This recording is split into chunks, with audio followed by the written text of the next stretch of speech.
Part 9. Terror Broadcast. Author, Chunji Dixiaolong. Chapter 83. Monk Killa first pulled Sun Lin out.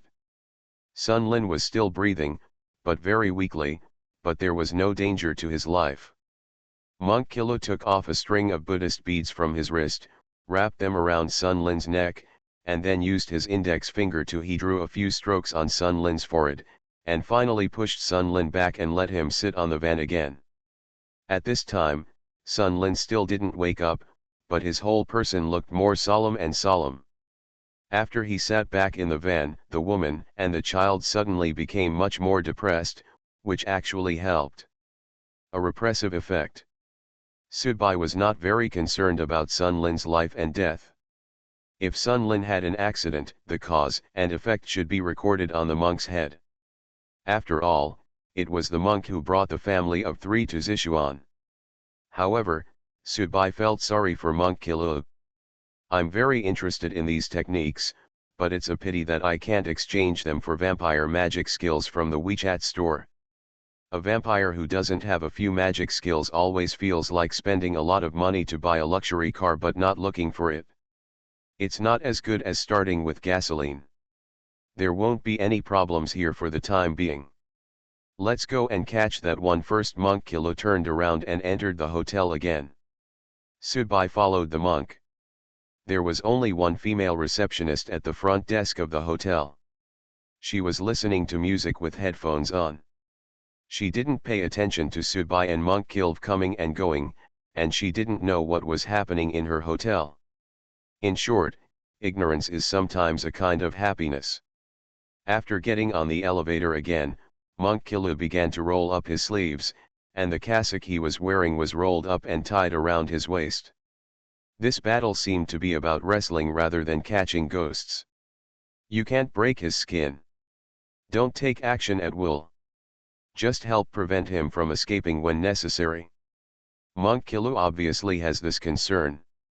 He said before that the skins of this family of 3 are now a kind of constraint for them, so when catching them, they cannot destroy their skins, otherwise it will be like being in a densely populated area.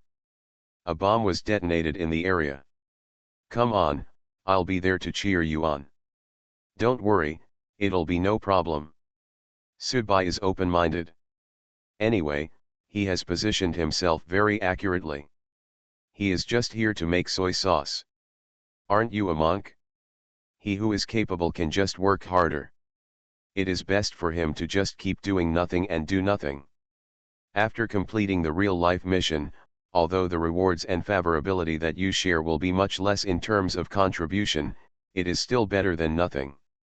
This is not a story world, so there is really no need to be so fussy. The elevator door opened, and Monk Killa walked directly to the door of the room. The monk stepped forward directly and kicked the door. The door was not very strong. After the monk kicked the door open, a fragrant and beautiful scene appeared inside. The male protagonist was the man of the family of 3. Subai stood at the door and saw the scene with a smile on his face. It seemed that this man was not a model husband before. He had become a habit of eating secretly. Now the whole family of 3 has turned into ghosts and he still can't change his behavior. Problems. Monk Killa let out a low cry, spread out his hands, and the wind blew under his feet. He came directly to the man's side, grabbed the man's shoulders with his hands like eagle claws, and then turned sideways and threw the man to the ground. Monk Killa pressed one hand on the man's neck, and started to draw symbols on the man's face with the other hand, but the man struggled hard, and a faint green light began to rise from his body. Ah! The female college student next to her, who was almost exhausted, let out an ear-piercing scream when she saw this scene. No, is it a human being? Subai walked in and slapped the female student on the neck, knocking her unconscious, and her ears suddenly became quiet. Help the poor monk, suppress him, Monk Killa shouted to Subai, otherwise someone will come over soon. Subai nodded. There was too much movement here. Someone would definitely come over to check the situation soon. Subai immediately stepped forward and squatted down, replacing Monk Killa with his hands to hold down the man's shoulders. However, the man's struggle was stronger than Sudbai imagined. He was much more powerful. Sudbai in his normal state really couldn't stand him. When he closed his eyes, Sudbai's body began to become thinner, and his whole body turned into a skinny body wearing clothes, with a cold and evil aura. As it spread, long black ink-colored nails grew on his 10 fingers, which also made Sudbai much stronger than before. However, when Sudbai turned into a zombie, the man suddenly calmed down and stopped struggling. He turned to look at Sudbai and started to giggle. Monk Killa bit his fingertips, and then drew a talisman on the man's eyebrow with blood. Then he clasped it with one hand, lifted the pen and pulled it down in one breath. The man's eyes immediately closed, and his breath disappeared. He was obviously suppressed. "What's going on with this guy?" Sudbai looked at the monk. "The eldest brother has met the second brother." The monk stood up and put the man on his shoulders. Knowing that he had been damaged, Sudbai didn't mind. He folded his hands together and slowly became fleshy, and then followed the monk out of the room. "You can go back to your room, I'll take care of things here." "What are you going to do about it?" "In some places, the influence of religion is more effective than the police station."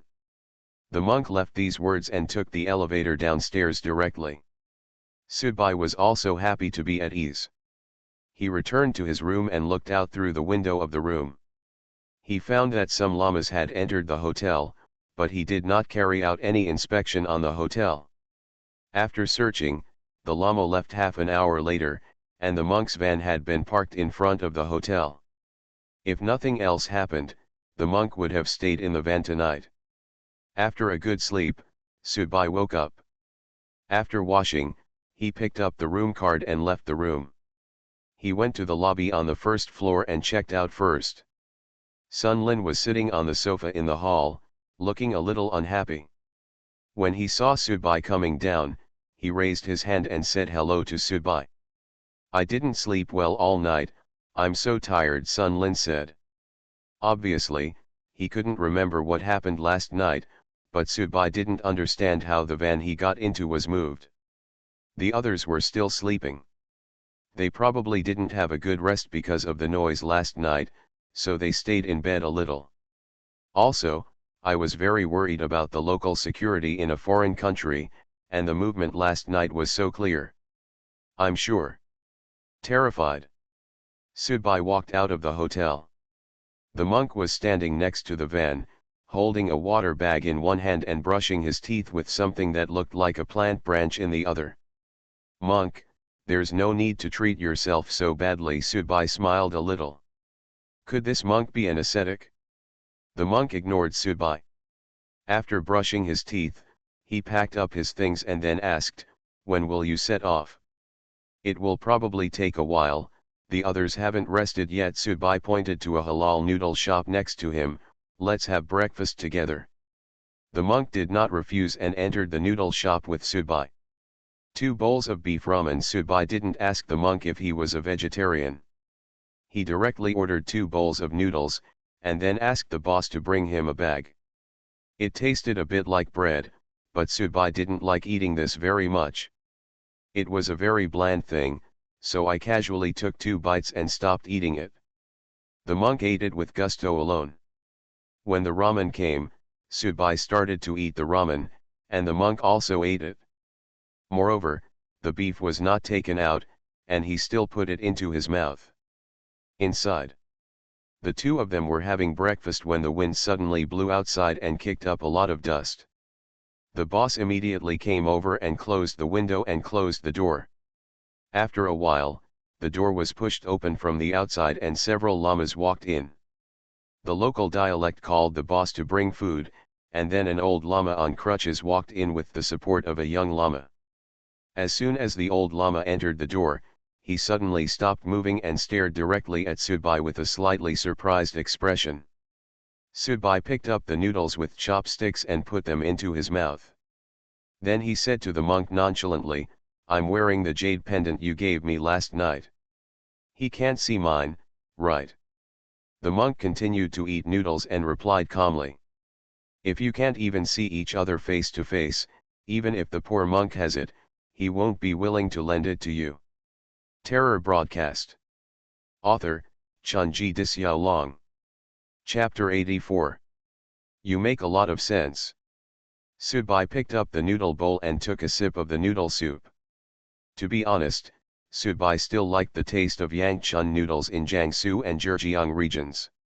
After the water was boiled, he sprinkled with chopped green onions and poured the broth. Usually, he didn't notice the delicious and delicate feeling, but after traveling to Jiangsu and Zhejiang and visiting other places, it does seem a bit precious. The soup of this ramen has flavor, but I always feel that the taste is a bit too strong. Putting down the bowl, Subai continued, don't tell me that these llamas like to eat the ramen here very much, so they rushed over early in the morning to eat it, and then they happened to meet me. Well, the poor monk invited us to have breakfast together. After the monk Kilo finished speaking, he also picked up the bowl and took a sip of the soup. This is not good, Subai said. Since we are doing tasks together and since we have formed a team, we have to accommodate each other. You want to go sightseeing and travel, but the poor monk believes that completing the task first is the most important thing. The monk put down the noodle bowl and chopsticks, took out a 50 from his pocket, and placed it on the table. Subai nodded his chin towards the old lama. Can you deal with him? Monk Kilo looked at the old lama, thought about it seriously, and replied. Those who can feed the condors of the sky burial platform so much that they dare not even eat the corpses with resentment, come to think of it, both their body and Buddha's mind have been polluted too much by worldly materialistic desires in recent years.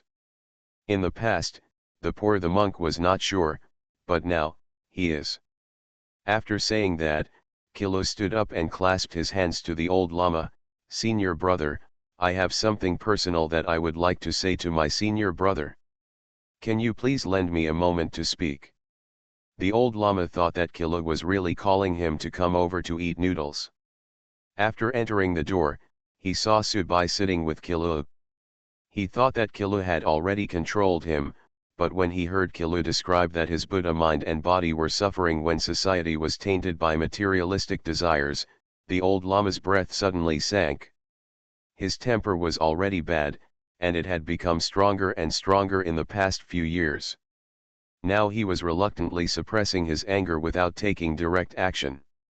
When he heard Chi Lv telling him to take a step to express his feelings, the old lama's long beard trembled. He raised his hand, pointed at Chi Lv, and murmured with his lips. However, Kilo did not wait for the old lama to speak and continued directly. Brother, please. As soon as he finished speaking, Kilo's breathing suddenly became extremely long. Then, he began to put his hands together and chanted a spell in his mouth. Then, an Arhat's shadow appeared behind Kilo. The Arhat and the people merged into one. Kilo, a golden light bloomed in his pupils, and he immediately ran away and rushed directly towards the old lama. Most people have only heard that northeastern shamans are good at inviting immortals to take possession of their bodies. They use the method of mountain spirits and monsters in the old forests of the northeast. In fact, Taoists and Buddhists also have similar methods, but they do not invite monsters to take possession of them. Inviting one's own ancestor to appear as a saint or inviting some immortal Buddhas condensed from the incense and faith. What Chi Lu is inviting now is an Arhat. Seeing Chi Lv rushing toward him, the old lama did not dare to look down upon him. He spread his legs and made seals with his hands, then shouted angrily, and a milky white light condensed on his body. The brilliance of the two people was actually very weak, but the aura they exuded made other people in the ramen shop feel like it was hard to breathe. Boom! The two eminent monks collided violently. Monk Kilo held the old lama in his arms and rushed out with the old lama.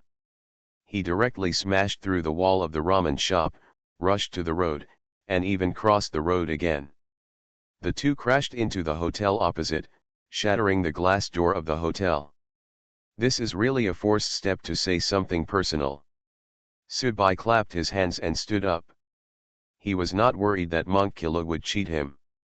At most, he would just use some tricks like before. That was because Sudbai was too undisciplined to work hard and Monk Killa couldn't see it. This is the only way to go down. Now that they had formed a team, Sudbai accepted that the planned trip would naturally have to be put on hold first, and he should finish the things before him. Seeing Sudbai get up, several young lamas walked directly towards Sudbai. Sudbai relaxed his neck, and then his whole person became very cold. Two fangs were exposed at the corners of his mouth, and his temperament became very strange.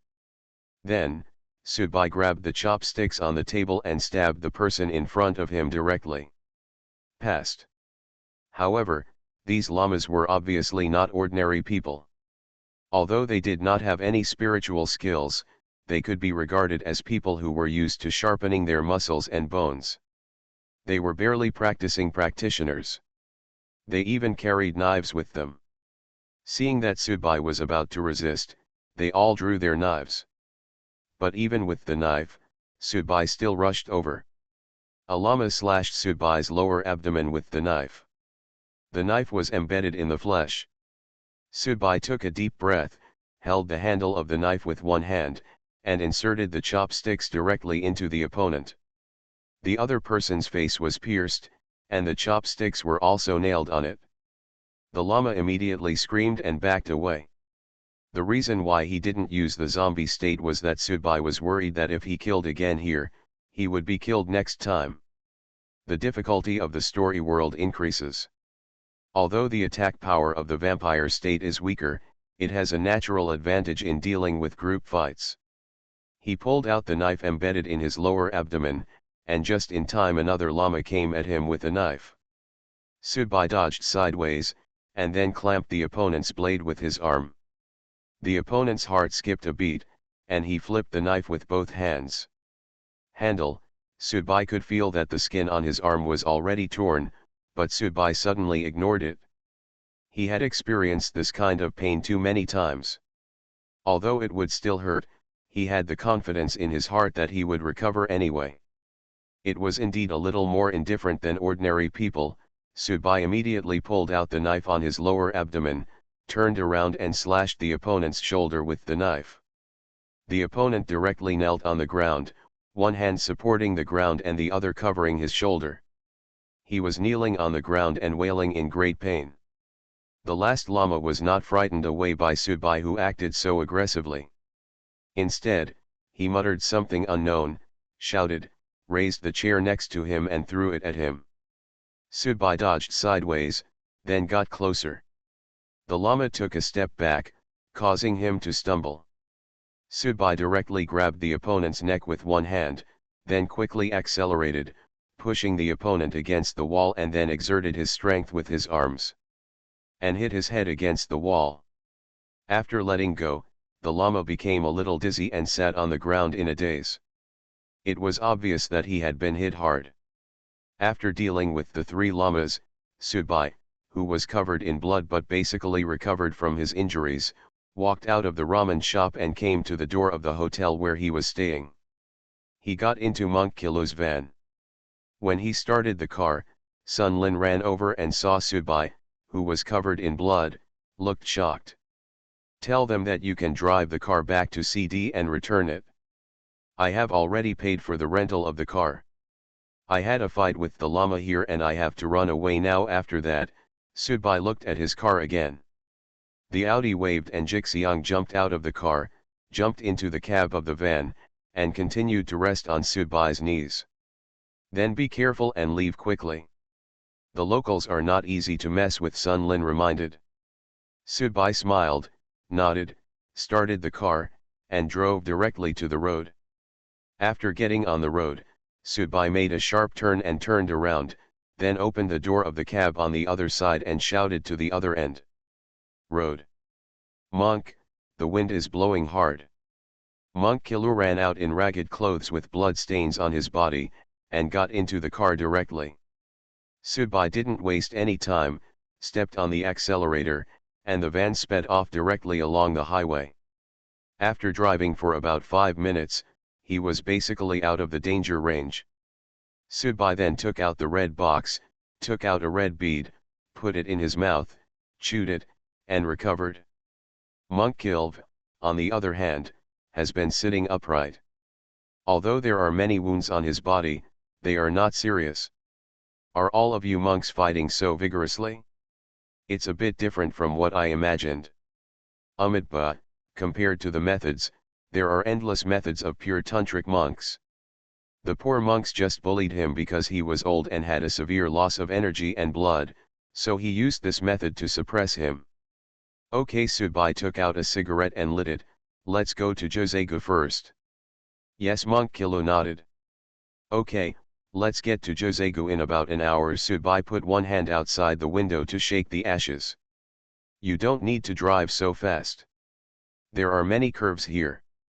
We don't care if something happens, but the 3 people in the car can't have an accident, Monk Kilo reminded. I'm worried about people catching up behind me, Subai said. I can't catch you. Why?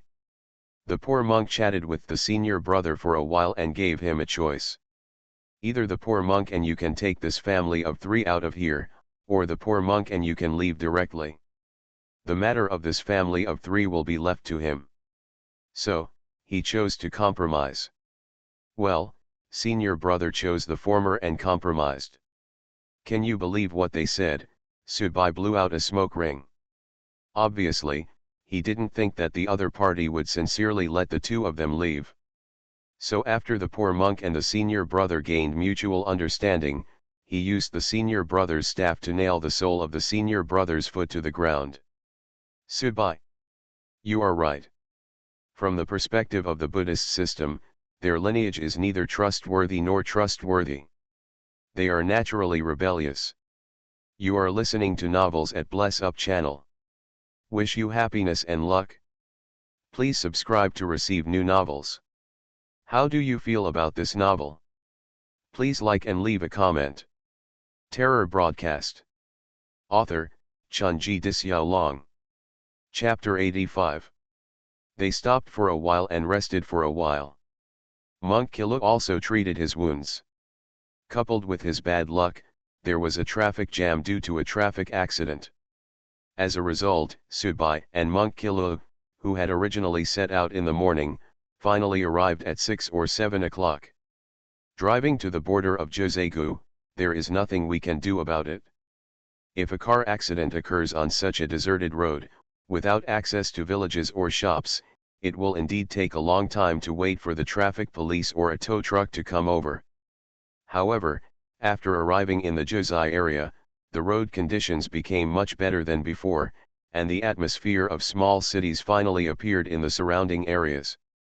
In fact, as a region that focuses on tourism, the infrastructure construction is certainly not as good as those in big cities, but it is different from before. From what I have experienced in other areas of Sichuan, it has been much better, and the flow of vehicles and people has become denser. Finally, it is no longer the desolate scene of mountains and grasslands on both sides of the road. Subai held the steering wheel with one hand and took out his mobile phone with the other hand to search for navigation and asked at the same time. Monk, which hotel should we stay in? Go directly to the scenic spot, Monk Kilo said. What time is it now? The scenic spot is about to close, and even if you sneak in, you still have to carry the family of 3 in the car. Josegu scenic area covers a large area and has a very high altitude span. With Subai and Chilu's ability, it is not difficult to skip the ticket entrance and enter directly. However, if you have to carry a family of 3 with you, it would be a bit troublesome. The most important thing is that travelers' cars are not allowed to enter the scenic area. There are many buses in the scenic area to pick up and drop off tourists at many scenic spots. There are some Tibetan villages in the scenic area, and there are people the poor monk knows. Someone will pick us up at the entrance of the scenic area, and we can drive directly into the scenic area. Hey, that's fine. Subai stopped looking for a hotel and drove directly to the scenic spot. A quarter of an hour later, the car arrived at the entrance of the scenic spot. As expected, the van was stopped at the side entrance. There were more than a dozen security guards here. Subai rolled down the window and looked around. It was already a bit cloudy. For the eastern coastal areas of China, this point is already full of stars, but for Sichuan, it is just an evening. Several Tibetans seemed to have been waiting here. When they saw the van approaching, they immediately came over. One of them went to negotiate with the security guard. After a while, the front was cleared, and one of the Tibetans signaled that he would get on the bus and lead the way. Of course, Monk Kilo could not let him sit in the back with a family of 3. He directly opened the passenger door and shouted at the Tibetan. After waving, the Tibetan got on the car a little flattered and sat in the same seat as Monk Kilo. The other Tibetans would take the sightseeing car in the scenic area and go up the mountain back to the village. "Monk, you have enough dignity here," Subai said with a smile. "Master is a great benefactor to our village." Obviously, the Tibetan sitting next to Kilo Monk understands Chinese. Of course, there is no reason why Tibetans living in the scenic area cannot speak Chinese, otherwise how can they do business and attract customers? In fact, as the economy has gotten better and better in recent years, pure and original ethnic and regional characteristics have become rare. In fact, the tourism industry that many places now focus on was originally started by village or town chiefs in order to attract tourism resources. Bring in a group of so-called ethnic costumes that the locals rarely or even never wear, let everyone wear them, and then attract tourists. And these Tibetans who can own their own villages in the Josego scenic area are equivalent to opening a big hotel in a prime location, and the profits here are absolutely staggering. When he was a child, Subai and his parents visited the Josego scenic area. His father also paid to hire a Tibetan who lived in the scenic area to take him and others to the Haisa that had not been commercially developed. Only local Tibetans know these routes. After driving up for about 20 minutes, a Tibetan village appeared on the mountain road ahead. During the drive, there were actually many sightseeing cars full of tourists passing by Subai's car. It was obvious that the closing time of the scenic spot had already arrived. But there are still many stranded passengers who need to be sent down the mountain. The car drove into the village. Under the guidance of the young Tibetans in the car, Subai drove the car into the garage. There were actually many good cars parked here. Obviously, the Tibetans here were definitely better than most tourists. Richer. After parking the car, everyone got out of the car. Monk Kilo took out a few talismans from his sleeves and pasted them on the door of the van. Then he gave a few instructions to the Tibetan, meaning he asked him to arrange for 2 people to read them. There's something evil in this car here and it's not to be taken lightly. This Tibetan really respected Monk Kilo from the bottom of his heart and believed him directly. He patted his chest and promised to make arrangements immediately. Afterwards, Subai followed Monk Kilo to the arranged guest room. This place can be regarded as a form of farmhouse. It has Tibetan earthy colors and earthy fragrance, and it also has all the modern hotel facilities. Of course, living here is not cheap. After a while, the Tibetan who was leading the way in the car knocked on the door. Monk Kilo told Subai that the name of this young Tibetan guy was Boji, and the village chief or clan leader was Boji's grandfather. Under Boji's guidance, Subai and Monk Kilo came to the back of the village, where important guests were received or sacrifices were held. Boji's grandfather could no longer walk with his legs and was sitting in a wheelchair. Still waiting for guests at the entrance of the hall. Seeing Monk Kilo walking towards him, Boji's grandfather clasped his hands together and saluted Monk Kilo devoutly. Monk Kilo recited Amitabha in return, and then the group entered the back room. A table of food has been arranged in the back room. It is not Tibetan specialty, but Chinese food.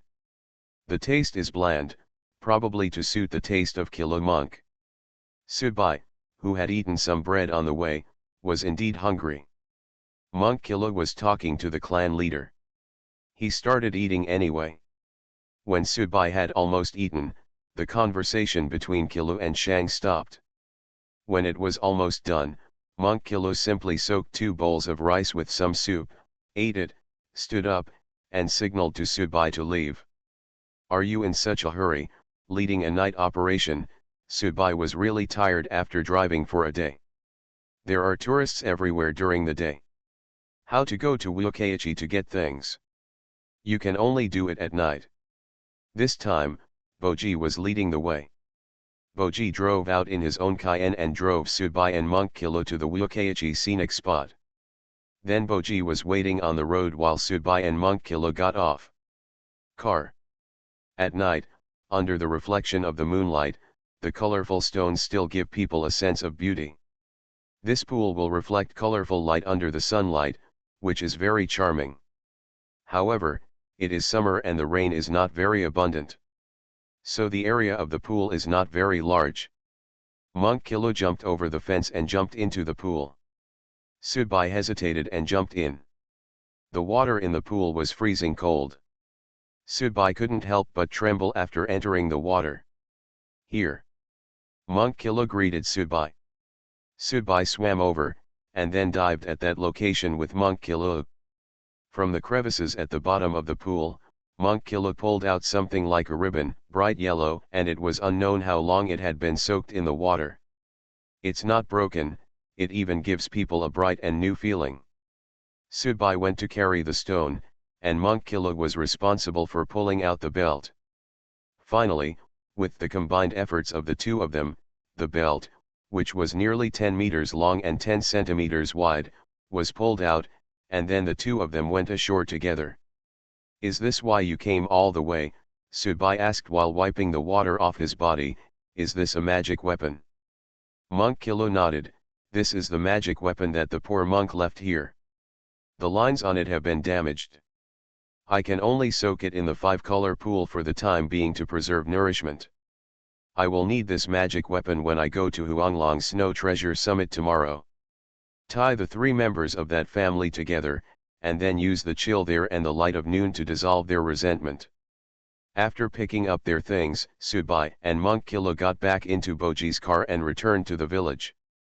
They still had to rest in the village tonight. The rooms of Subai and Monk Kilo were next to each other. Subai, who had taken a bath with hot water, sat beside the bed.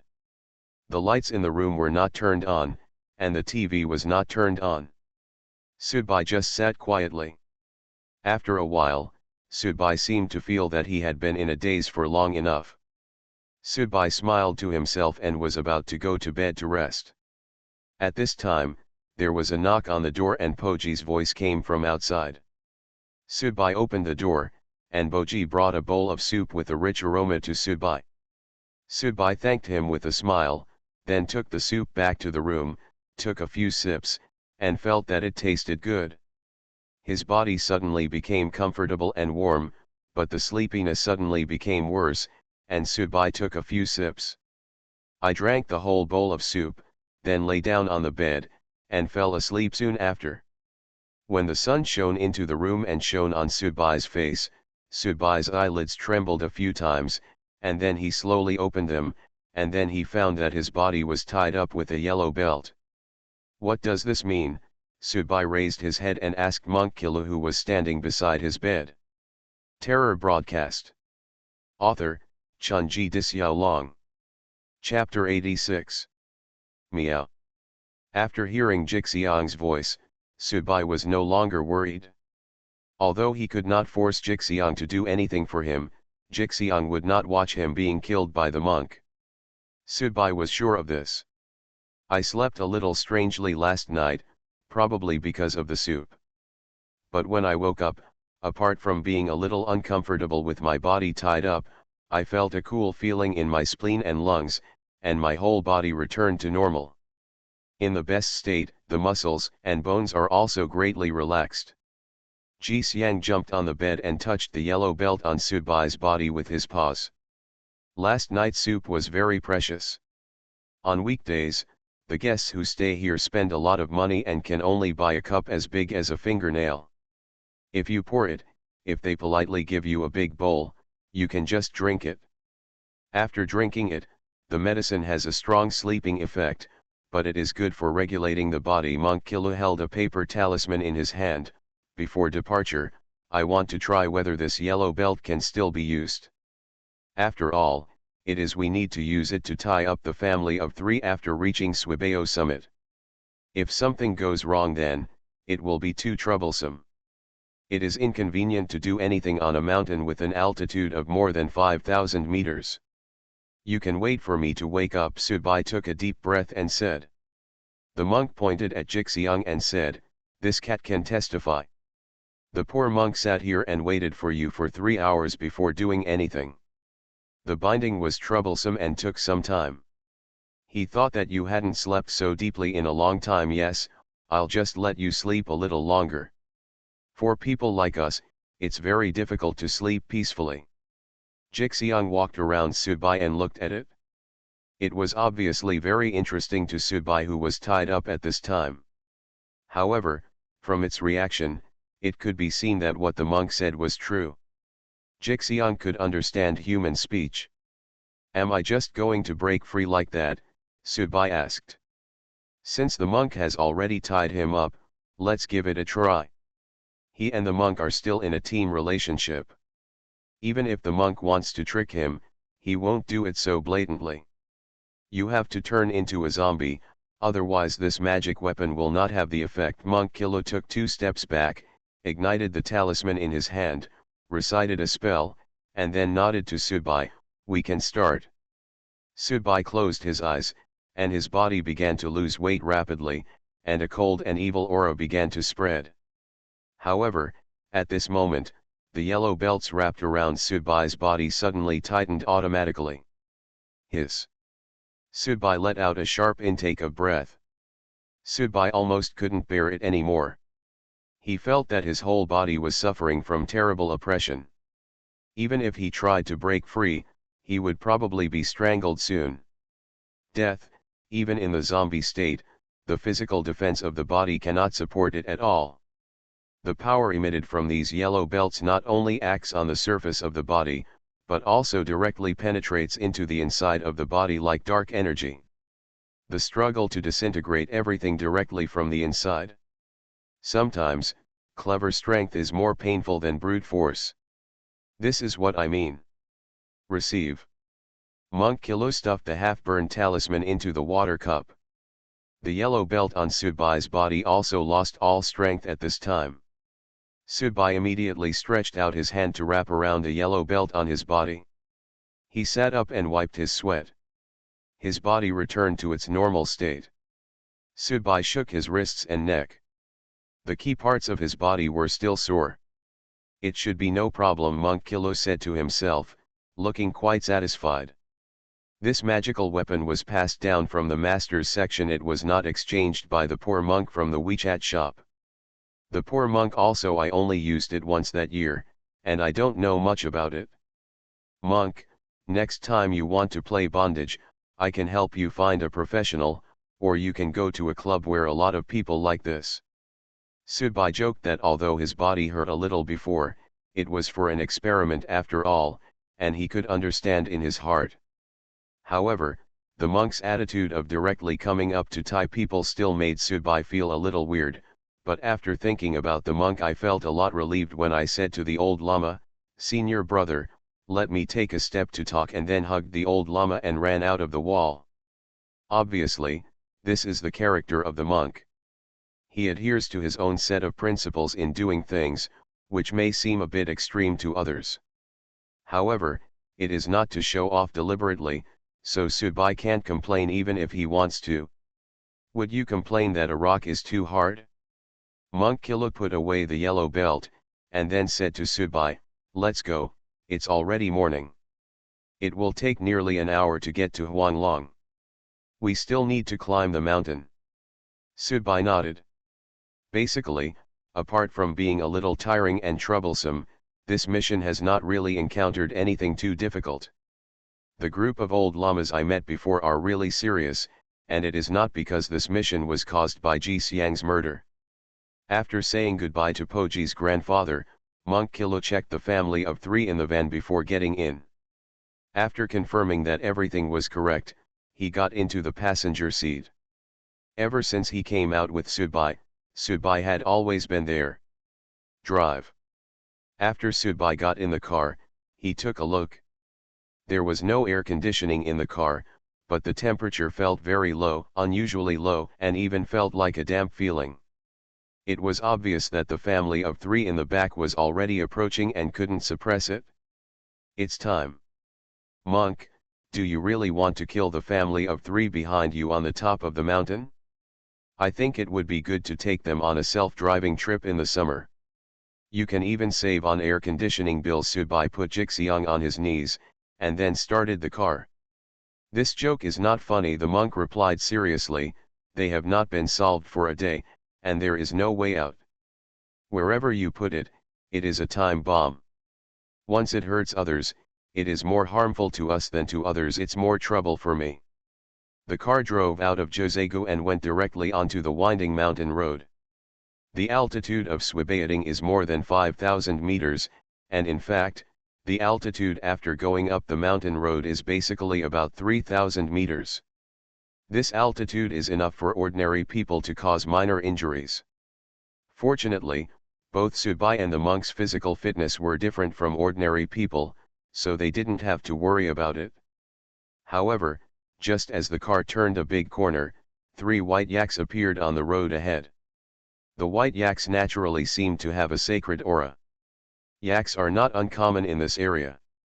Yak meat is also the main dish of people in this area. Not to mention the share of exports, the local people consume a huge amount. This kind of white yak is also the favorite object of tourists to take photos, and the locals often take it.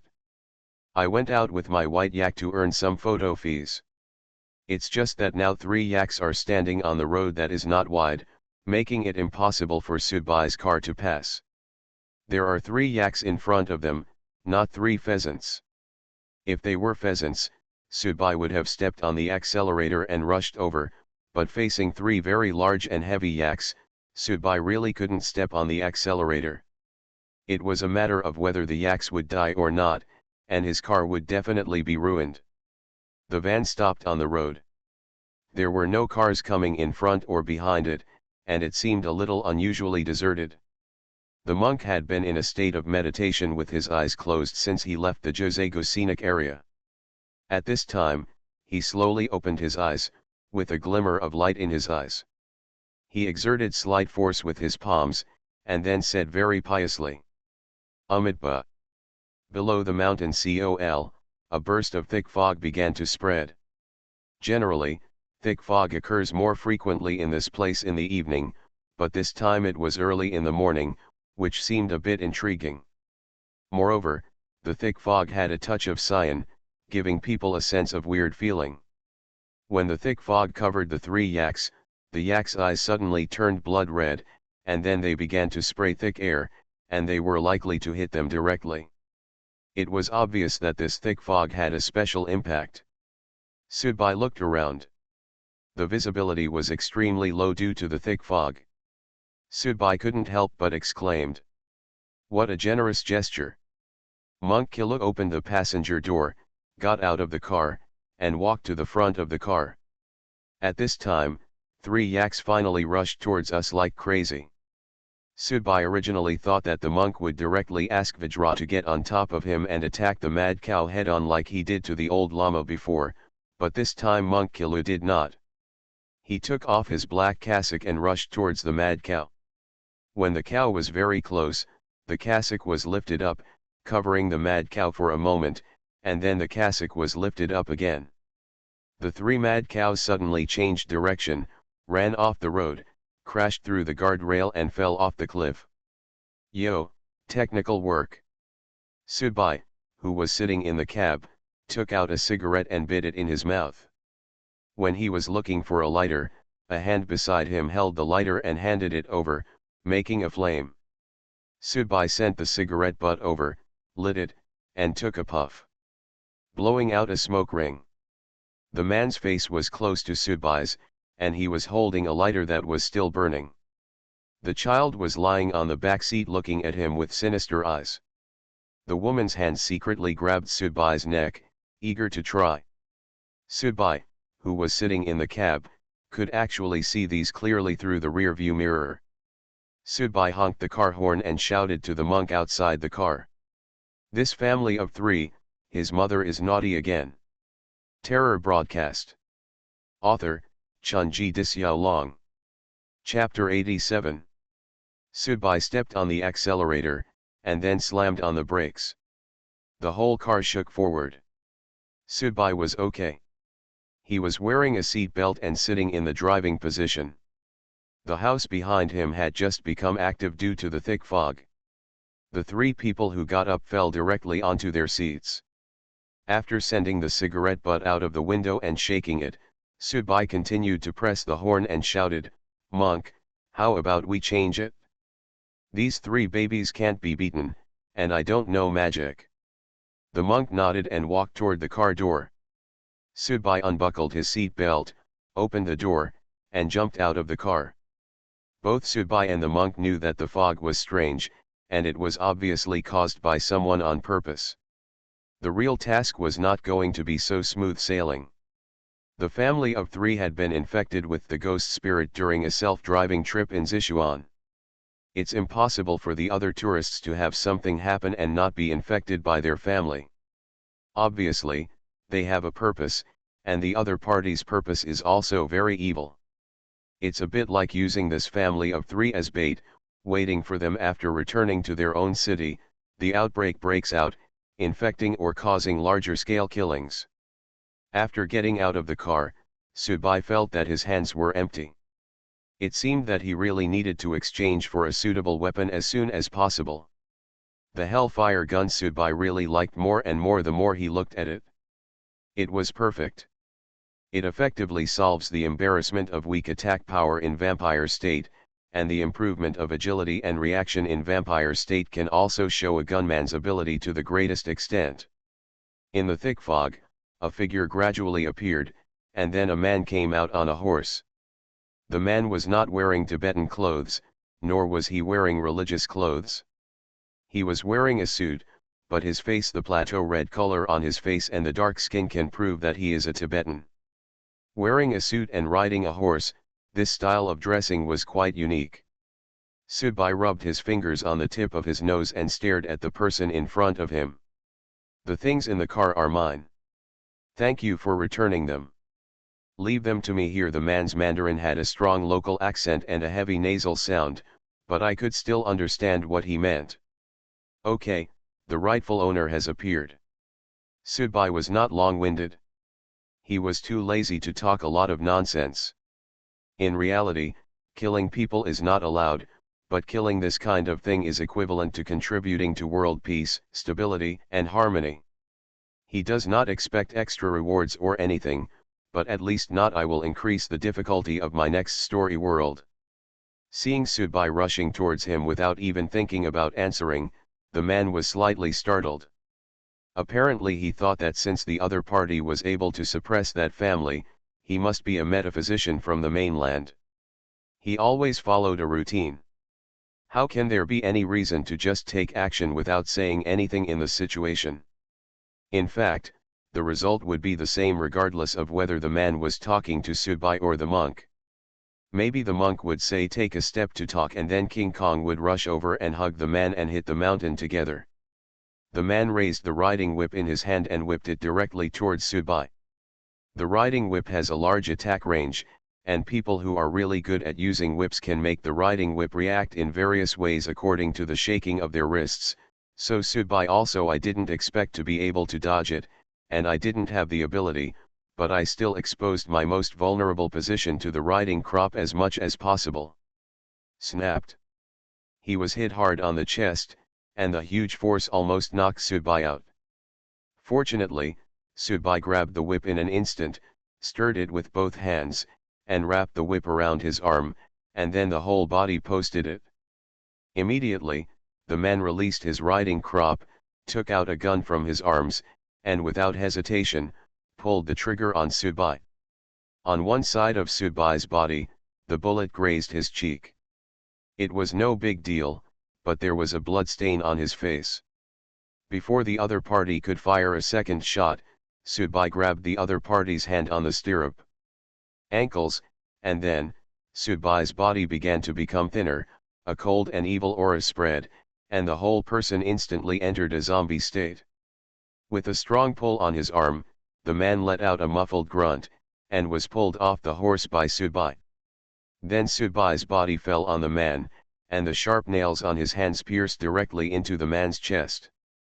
The man was obviously confused by Subai's sudden change. How could a good-looking man suddenly turn into a zombie? However, his reflexes were pretty good. Before, using a riding crop and a gun were considered outside his profession. Now, he finally showed off his special skills. The man's lips trembled quickly, and he recited a series of obscure notes. Then the man's hand slammed on Subai's chest. Subai felt that the man's hand suddenly turned into the iron was pressed directly against his heart.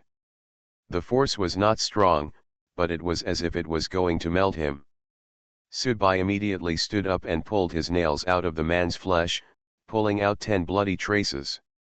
Subai's own chest was left with 2 palm prints, which were almost dented, and there was still hot breath coming from the palm prints, which made Subai uncomfortable.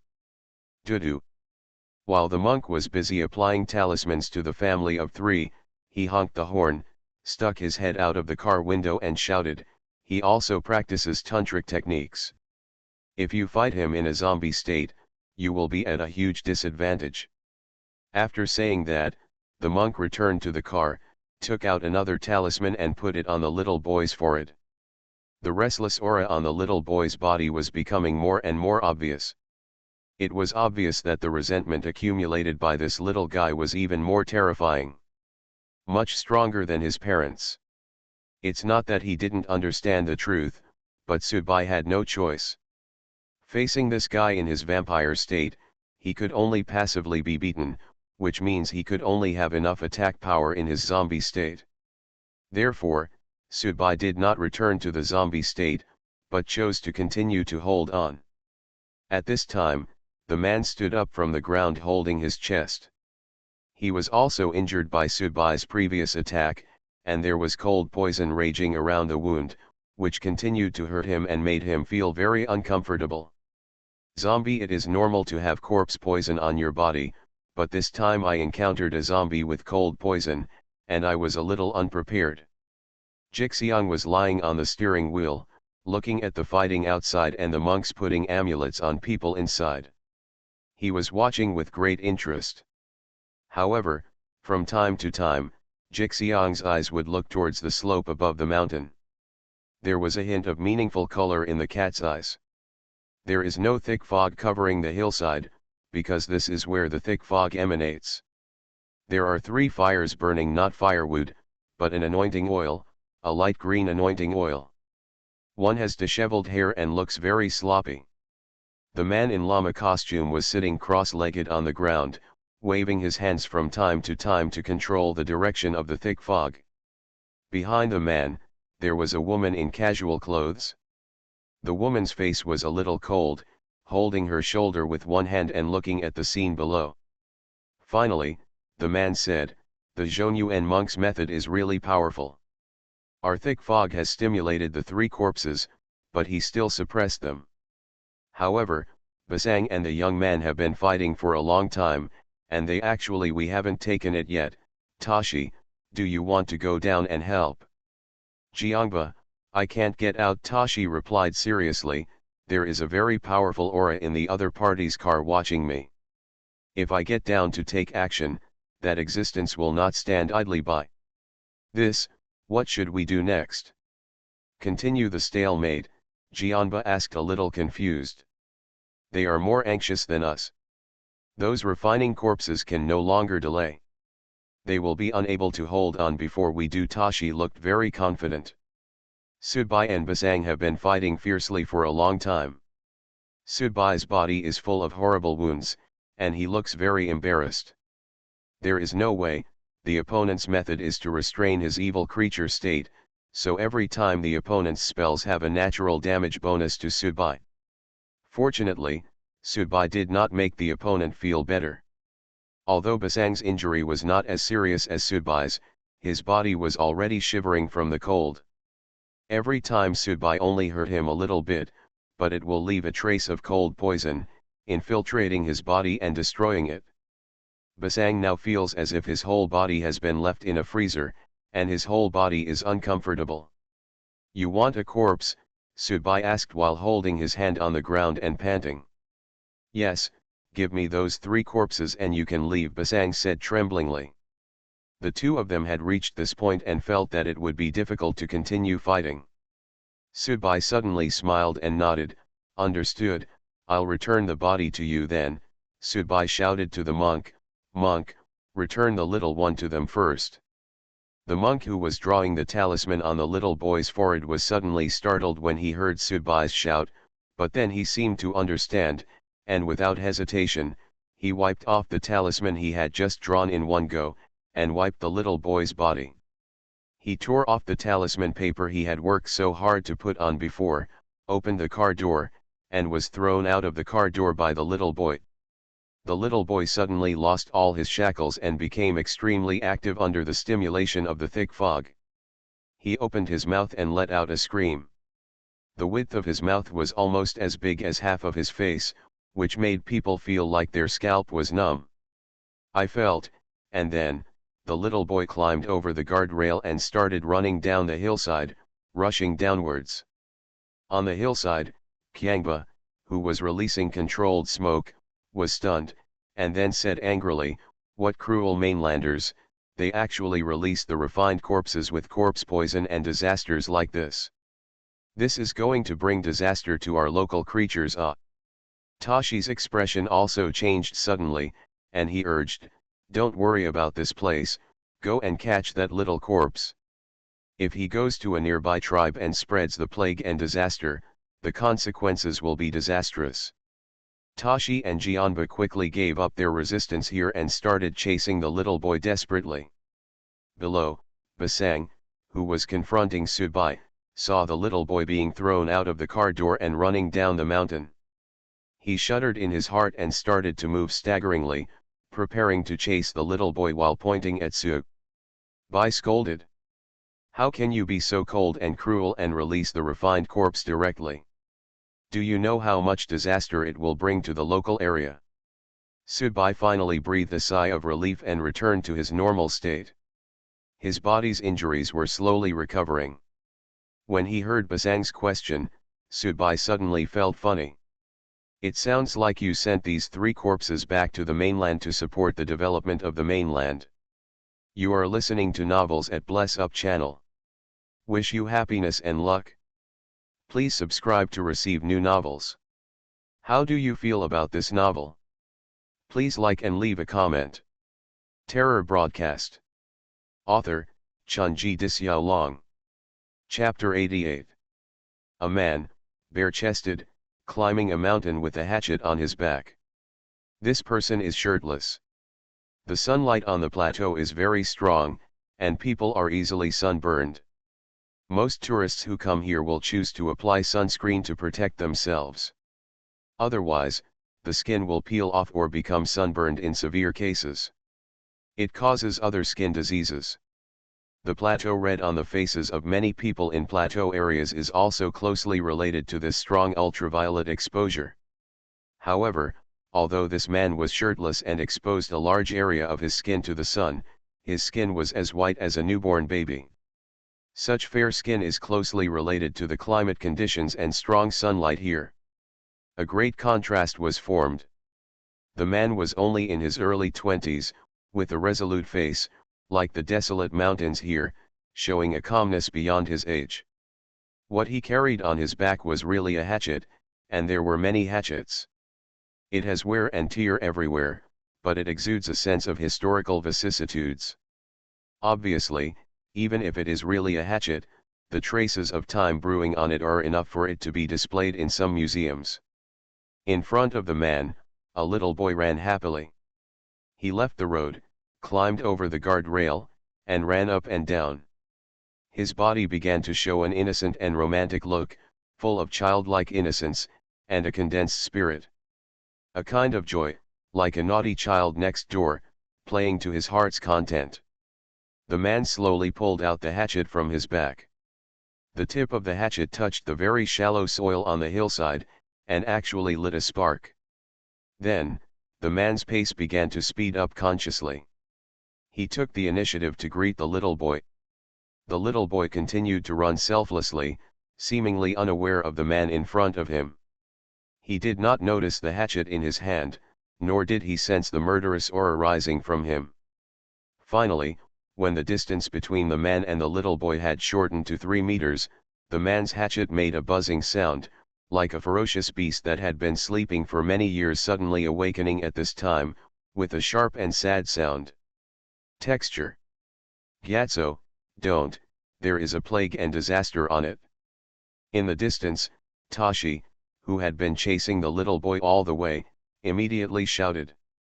Obviously, she knew this man, but there was a hint of fear in her eyes when she looked at him. The man glanced coldly at Tashi in the distance, and the murderous intent in his eyes became more intense. However, he still dropped the hatchet, but it did not hit the little boy, but inserted into the rock in front of the little boy, and then turned his wrist. Boom! The little boy stopped because a 1 meter deep ravine and a circle appeared around him, leaving him alone in the same place, unable to move forward or retreat. The man closed his eyes, and a circle of light appeared in the center of his eyebrows, which was particularly conspicuous under the sunlight. Then, he saw that there were many terrible things inside this little boy, and his chest rose and fell. He knew very well what it meant to the local people to let this kind of thing run around freely, so he was very angry. Tashi did not dare to move forward when she was far away. She and this man had known each other since childhood, and they had studied under a master together. But later she left Tibet and went outside. At the beginning of this year, when she came back, she still remembered that when she chose to leave, she persuaded the man to leave with her. As a result, the man almost cut off her head with a hatchet. She bluntly said that she could leave, but if he came back and saw her, she would die. Because the man knew why she went out and what she would do if she came back. The man jumped over, grabbed the little boy's neck with one hand, lifted the little boy out of the pit, and then walked towards Tashi. Tashi began to retreat unconsciously. She couldn't help but want to keep a distance from this man. She was really afraid that the man would honor his original words and kill herself directly in front of him. Moreover, Tashi could feel that the man her strength has almost undergone earth-shaking changes this year. It is so strong that she feels like she can't breathe. How can this be?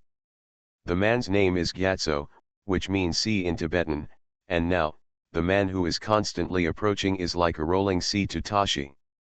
Did you do it? Gyatso asked, his tone of voice was very low. No, Tashi subconsciously wanted to deny it, but looking at Gyatso's gaze, he nodded and said, I did it, but I didn't put it outside. It was deliberately put out by 2 mainlanders. Yes, I am chasing him, Gyatso, you know that even though I left here, you can't deny my feelings for this land. At this time, Basang and Kyangba also came to Tashi's side. Basang's body was obviously injured. Obviously, a fierce battle with Subai had severely damaged his vitality. Looking at the 3 people in front of him, Gyatso showed a hint of enlightenment in his eyes. However, the hatchet was still raised. You should still remember what I said back then.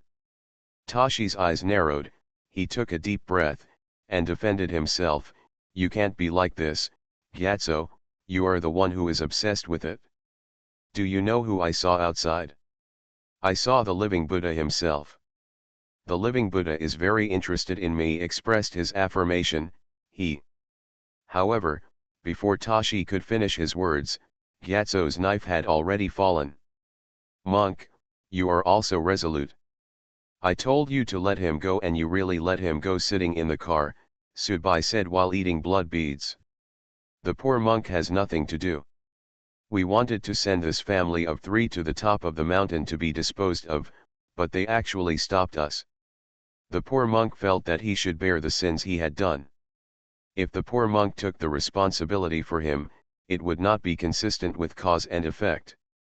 Just tell them that they don't like it, and it's so clumsy. Subai threw the cigarette butt out of the window. Let's go up and deal with these two adults first.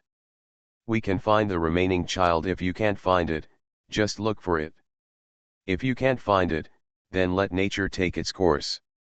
The terror broadcast asked us to neutralize a family of 3.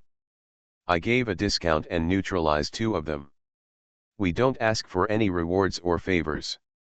We won't be held accountable.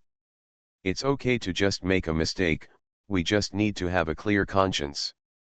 The monk glanced at Subai and said, obviously he was comforting himself, and he also said a lot of literate words. Subai. Subai also smiled, started the car, and was about to go directly to the top of the mountain. Not 5 minutes after the car drove, a man appeared on the road ahead. The man was holding a little boy in his hand. The man had a hatchet on his body and a hatchet with blood stains. Subai immediately stepped on the brakes and said impatiently, it can't be that the second wave is coming. Monk Kilo looked at it, shook his head, got out of the car, and walked towards the man carrying the hatchet. After the distance between the two parties was shortened, Gyatso put his hands together and saluted the monk. Someone is ignorant and has caused trouble to the master. Amitba. Immediately, Gyatso looked at Subai who was sitting in the car. He frowned slightly and said, a very cold person. People of the same religion, the monk explained. Gyatso nodded thoughtfully, Master, are you on a mission? Exactly, the monk replied honestly, are you coming with us? Gyatso smiled and shook his head, it's almost over, so I won't join in to share the rewards and favors. Besides, this is my home. It's only natural for me to do something for the peace and tranquility here. It's the duty you should have. The monk nodded. Later, a man carrying a hatchet appeared in the van. The man and the monk sat in the back together with the family of 3. Subai drove the car alone. While driving, Subai joked. Monk, do you think the horror broadcast will give me a little more favor after seeing me driving for such a long time? The monk didn't answer, obviously he was used to Subai's style. Gyatso thought about it seriously and replied, according to the style of horror broadcasting, it will. Subai curled his lips. One of his trips ended up like this, making him look like a long-distance driver. Finally, we arrived at the top of the mountain. There was no road here, but Subai didn't care about the car and drove directly up. The slope was not very big, so the car could still drive up. On the last stretch of the road, the 3 of them each grabbed one of the 3 members of the family and climbed to the top of the mountain. The sun was just right and there were no clouds in the sky. The monk tied the 3 members of the family together with yellow belts. He took a few steps back, lit the talisman in his hand, and began to recite the incantation. Gyatso stood beside the monk, also reciting something. Only Subai stood alone with a cigarette in his mouth and watched the fun. Seeing the 2 of them using spells, Subai felt a little itchy in his heart. Although he had a special physique, he must think of something in the future. I have to find a way to get some vampire magic out, it's just too greedy to look at. A flame seemed to appear out of thin air and began to burn on a family of 3. The family of 3 struggled to resist, but the yellow belt bound them together. Eventually, 3 pools of ashes appeared on the ground. Realistic mission accomplished.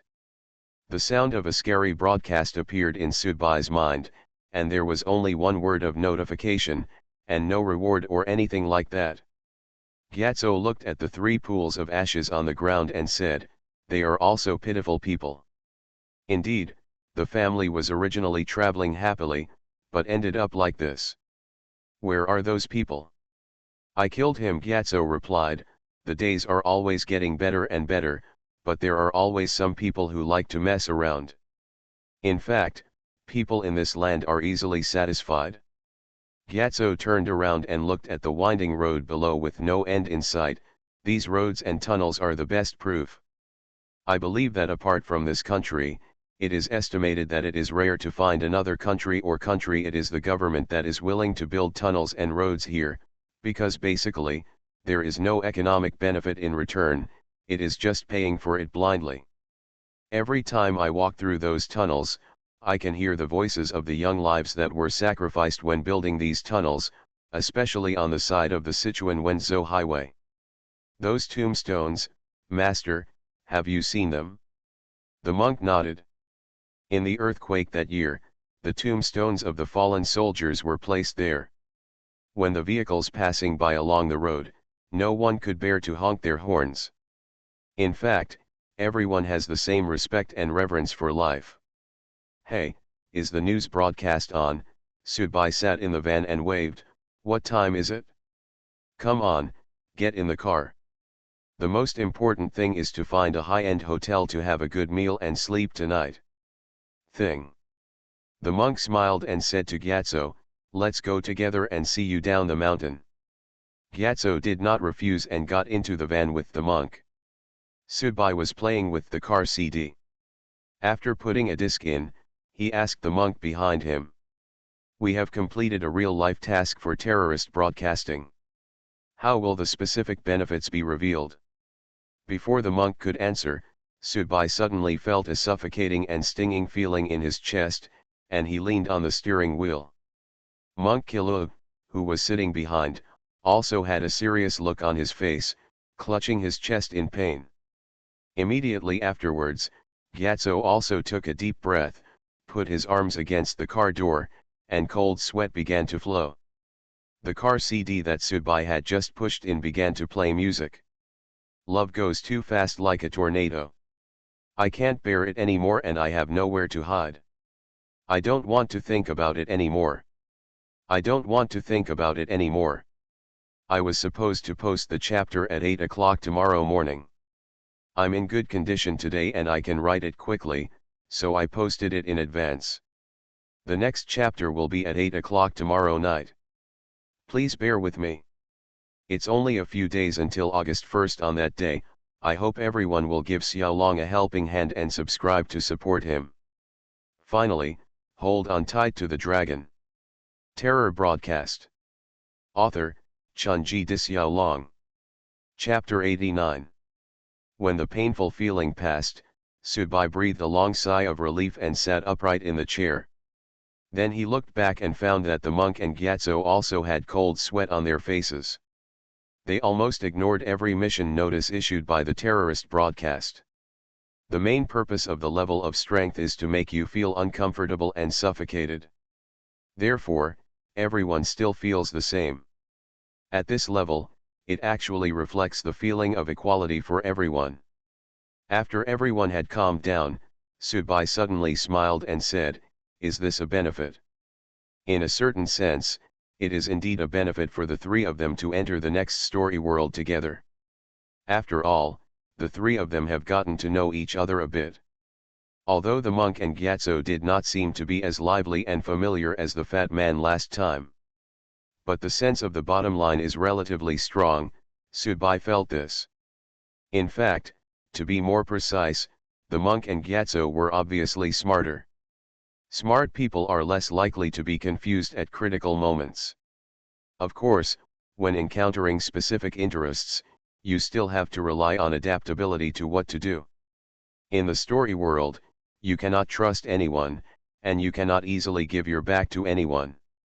This is the most basic rule. Subai took out his mobile phone, and sure enough, a preview message from the WeChat public account Kongbu66 was sent. This time the graphic message was relatively simple, with only a few paragraphs of text and a picture. The picture was of a coffin, surrounded by darkness.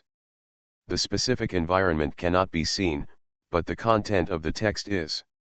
Story name, Mr. Zombie.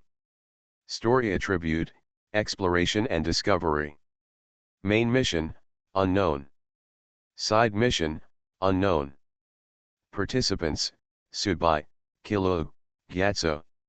As a habit, in Subai's mobile phone, except for these three people, the names of the others are vague. However, Subai felt like laughing when he saw the name of the story world. He saw the monk and Gyatso looking at their mobile phones in the rearview mirror, and immediately waved his hand and said, "A monk from the Central Plains, a monk from Tibet, and 2 masters. I'm counting on your lap in the next story world." Subai had seen the methods and abilities of Monk Kilo, and it was known that the monk was a well-educated monk before he joined the horror broadcast, and then became even more comfortable after joining the horror broadcast. In fact, even for these realities, for people who are into metaphysics, even if they don't earn much from story points after joining horror broadcasts, their improvement and understanding are obvious. After all, the environment in the story world of horror broadcasts is difficult to encounter in the real world. Arrive. Gyatso's experience was similar to that of the monk. It was just that Subai was not very familiar with Tibetan Buddhism, but he instinctively took it for granted that there should be many ways to deal with such ghosts and ghosts. Anyway, in Subai's impression, the monk had no way to deal with zombies. It should be quite powerful, but it's a pity. It would be better if the Taoist priest Fatty could come in. The monks and Taoist priests can all live together. The next story world will at least be fully equipped in terms of the attributes of personnel and equipment. If you still can't make it, then it's the terrorist broadcasters who are deliberately making things difficult. Amitba, Donor Su, you are wrong. The monk suddenly clasped his hands seriously and continued, in the next story world, the 2 of us actually need to hold your Buddha's feet. Huh, Subai didn't respond. Because in the next story world, you can meet many of your relatives. Subai. In the evening, Subai drove to Josai for a meeting. Since the next story world was about to begin, although the notice unexpectedly did not indicate the time of entering the story world, it should not be too long, so Subai decided to find a comfortable place. Go to a high-end place to relieve your fatigue first and adjust your state before entering the story world. Subai's goal in the story world this time is very simple. It is best to earn 200 story points, collect 1000 story points, and redeem the Hellfire. Either don't buy it, or buy it if you want. A weapon with 1000 story points, but it is coveted by most listeners with a mission completion score of 5 or even 6 and 7. Subai, just because of his special situation, cannot rely on Wadian to upgrade his bloodline, so it is a bit high. No matter how good you are, you have to save so many story points. Except for buying the ruined vampire blood at the beginning, it seems that Subai has not exchanged it for anything until now. Fortunately, there were monks and Gyatso in the next story. Subai felt that the risk factor should not be very high, so he continued to save the story points. After checking into a 5-star hotel called Paradise Intercontinental Hotel, Subai entered his room and put down his things first and then took a shower. The room here was very nice, not because of its good facilities. In fact, after the hotel rooms reach a certain level, the difference is not very big. It depends more on its environment and humanities. For example, a hotel opened in an ancient street or town, or a so-called sea view room or a mountain view room. There was a wooden balcony outside the room Subai was in, and a floor-to-ceiling window that covered almost half of the wall. Open the curtains or go to the balcony. You can see a majestic mountain. The lower half of the mountain is covered with green trees and the top is covered with snow. This view alone is worth the high room fee. The room of the monk and Gyatso is right next door to Subai. Wrapped in a yukata, I stood on the balcony. It was already dark at this time, but because of the jet lag, the sky was not completely dark, and the temperature had dropped a bit. There was still a stove at the CD, but here, at least you have to wear a coat. Even wearing a down jacket when going out at night is not an exaggeration. The Paradise Intercontinental Hotel has complete supporting facilities, a dedicated leisure club, and a good swimming pool. Subai planned to go there for a swim and a massage after watching the scenery for a while. This was actually Subai's trip this time. What should be done has been disrupted by one after another accidents, and now it can only be regarded as getting back on track.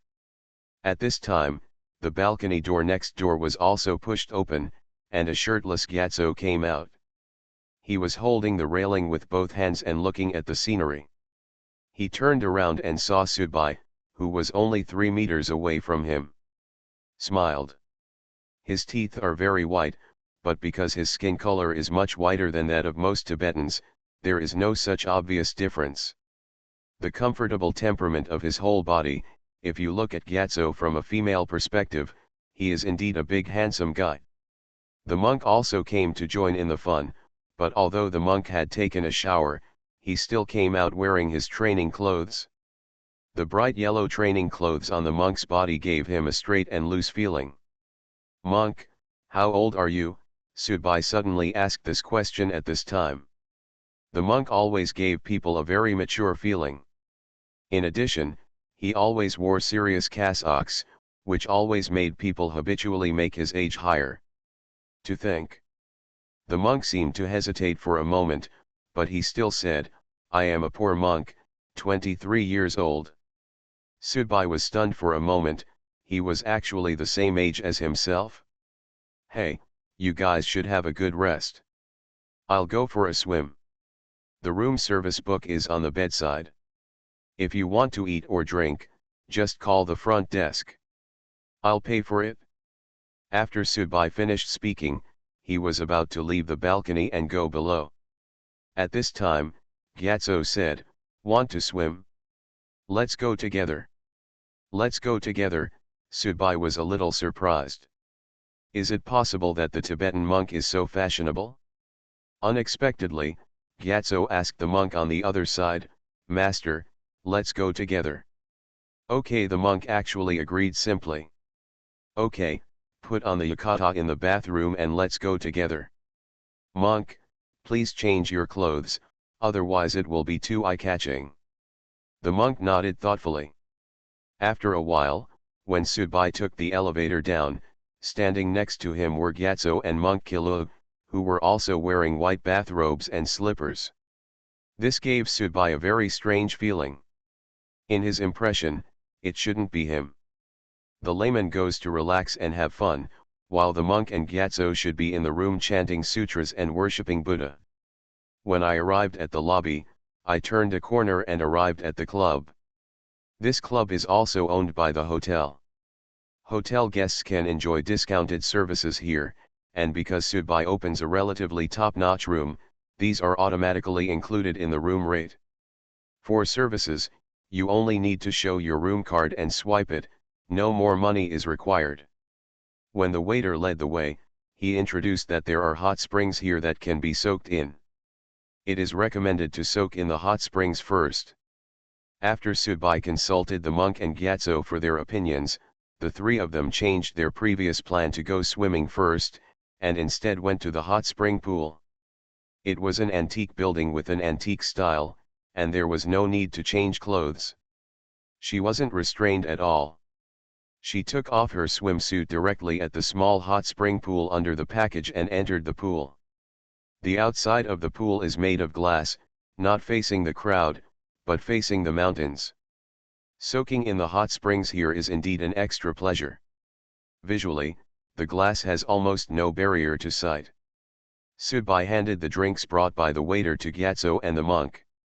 The three of them were very close to each other, which was very convenient. "It's so comfortable." Sudbai let out a long sigh. "This is like traveling." The monk and Gyatso also closed their eyes.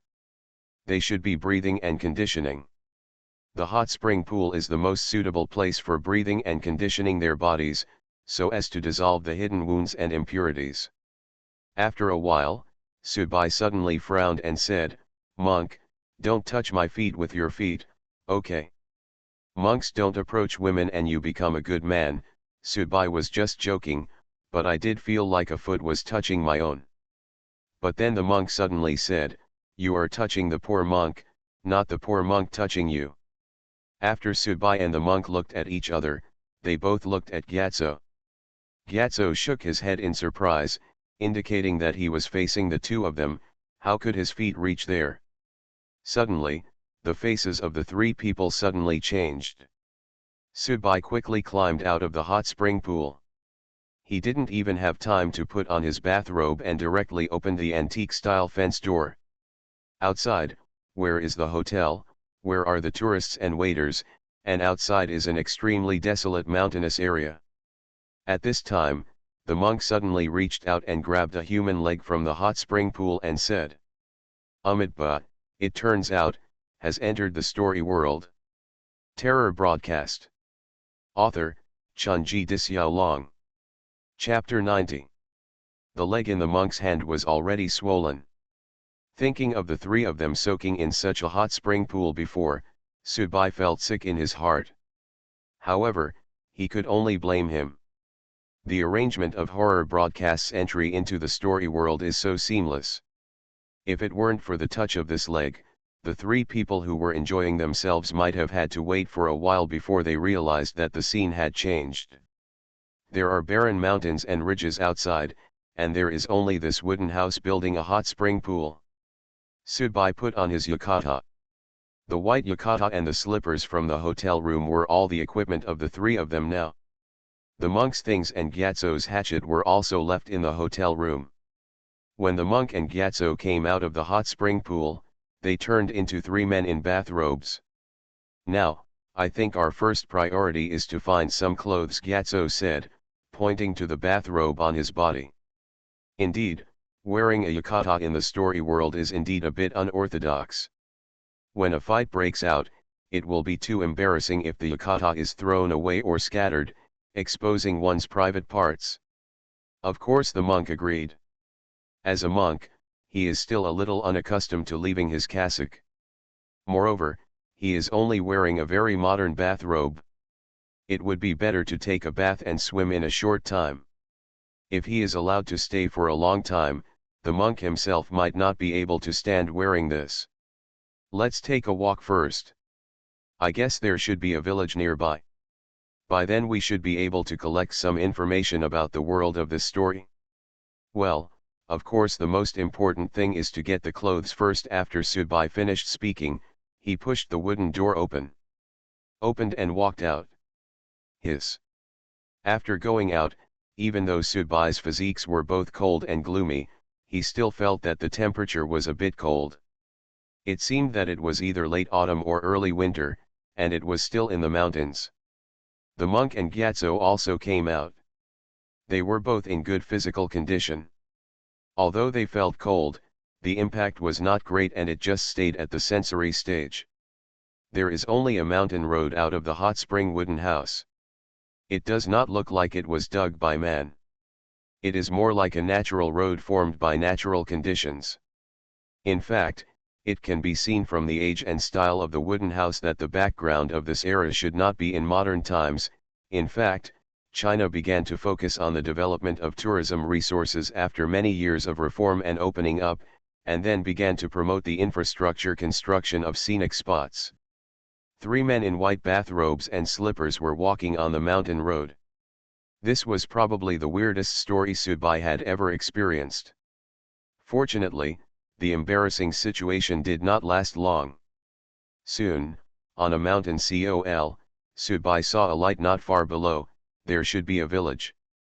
It's been a long time, the monk said at this time. That's the light of candles, not electric lights. Since the name of the story world is Mr. Zombie, the natural background cannot be too modern. Otherwise, I don't think many zombies can withstand the bombardment of RPG, Subai said. The monk nodded. Keep walking, it's not far. After saying that, the monk looked at Gyatso behind him and said, Are you okay? Gyatso smiled and said, Except for the cold, everything else is fine. Just as the three of them were preparing to climb over the mountain col to go to the village below, the sound of horse hooves suddenly sounded in front of them. There is someone. Subai glanced at the monk quickly.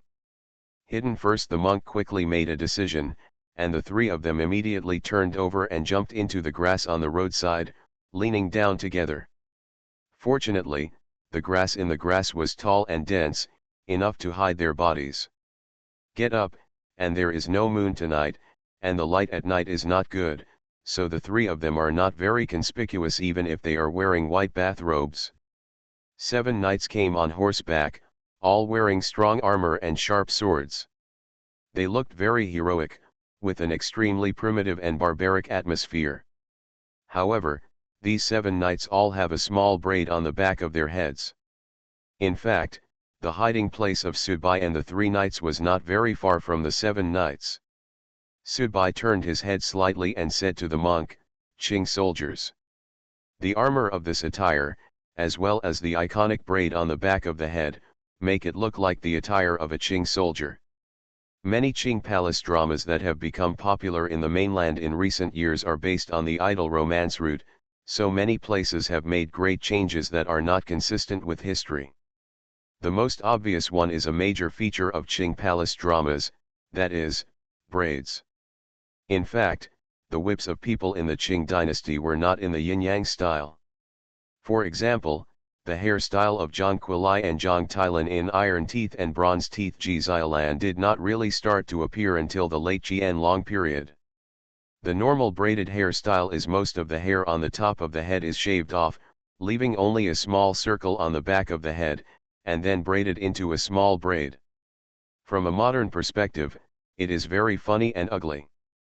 Of course, if this kind of TV series is shown here, if the performance is based on historical reality, it is estimated that many young male stars who take the idol route will not dare to accept it. Subai didn't have much in-depth knowledge of history, but he did know a little bit about it. The specific details of the opponent's armor were not very clear in the dark, but it should be blue, and he didn't know whether it was with a blue flag or a true blue flag. These 7 Qing knights did not stay here too long, and rode directly forward. They were obviously sentinels exploring the road. Monk Subai and Gyatso continued to hide in the grass and did not come out.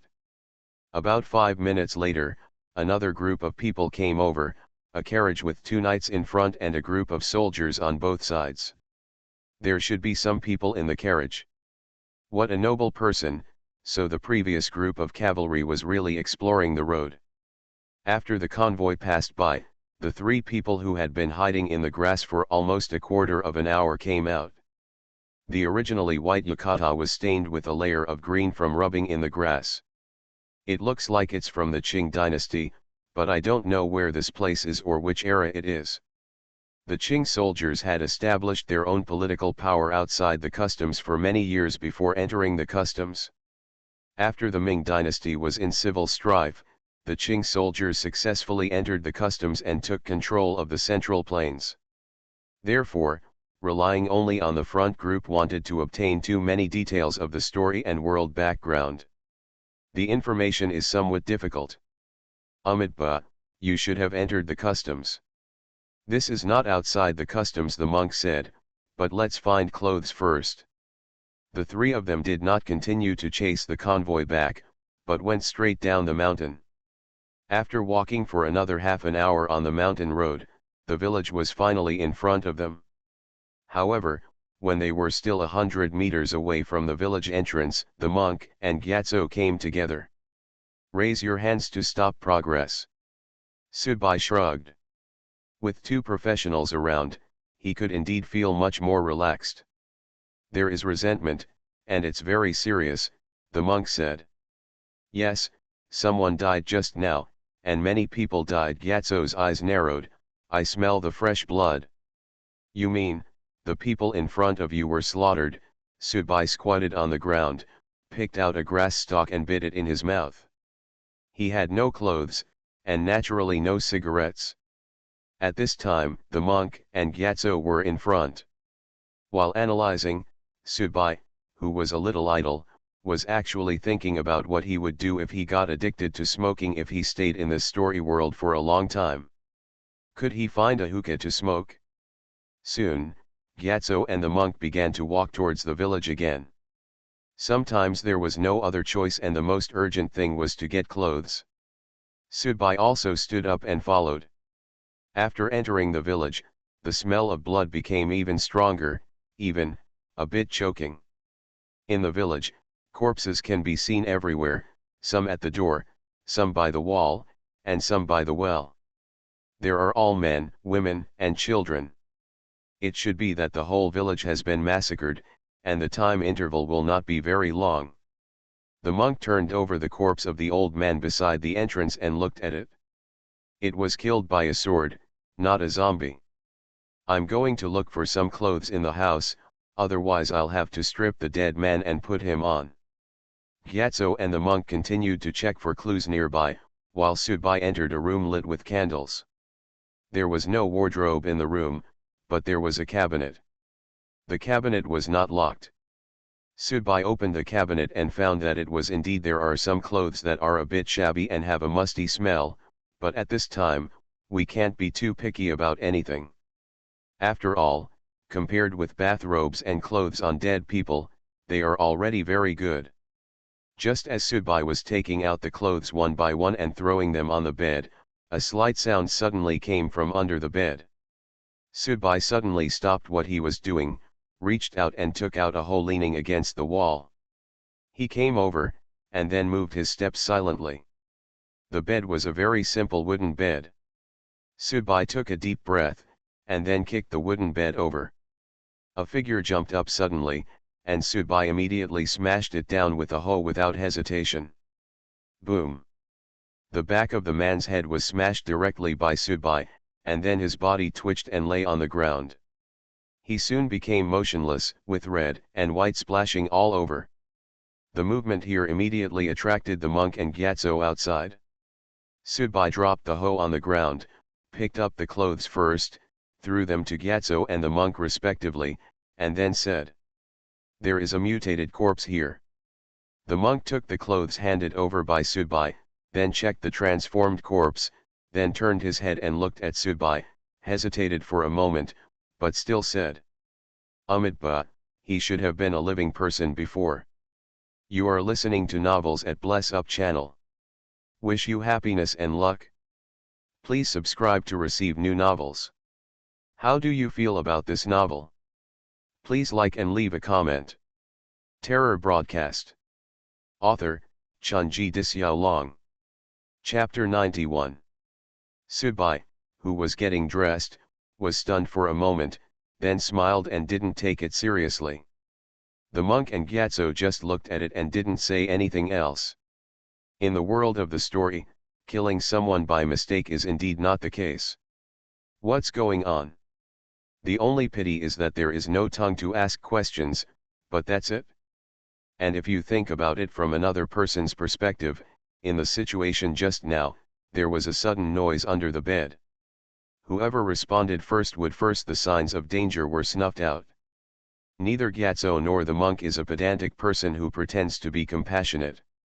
In the world of the story, his future is uncertain, so he naturally has no leisure time to feel compassion for others. Just as the three of them were getting dressed and ready to plan their next move, voices came from the village entrance. Subai stood leaning against the wall, while the monk knelt on one knee. Gyatso looked at the situation outside through the paper window. The three of them were not very afraid at all. It was just that the soldiers came to cover up the water and the earth. However, it's best to not be in a hurry to take action. The one who laughs last laughs best.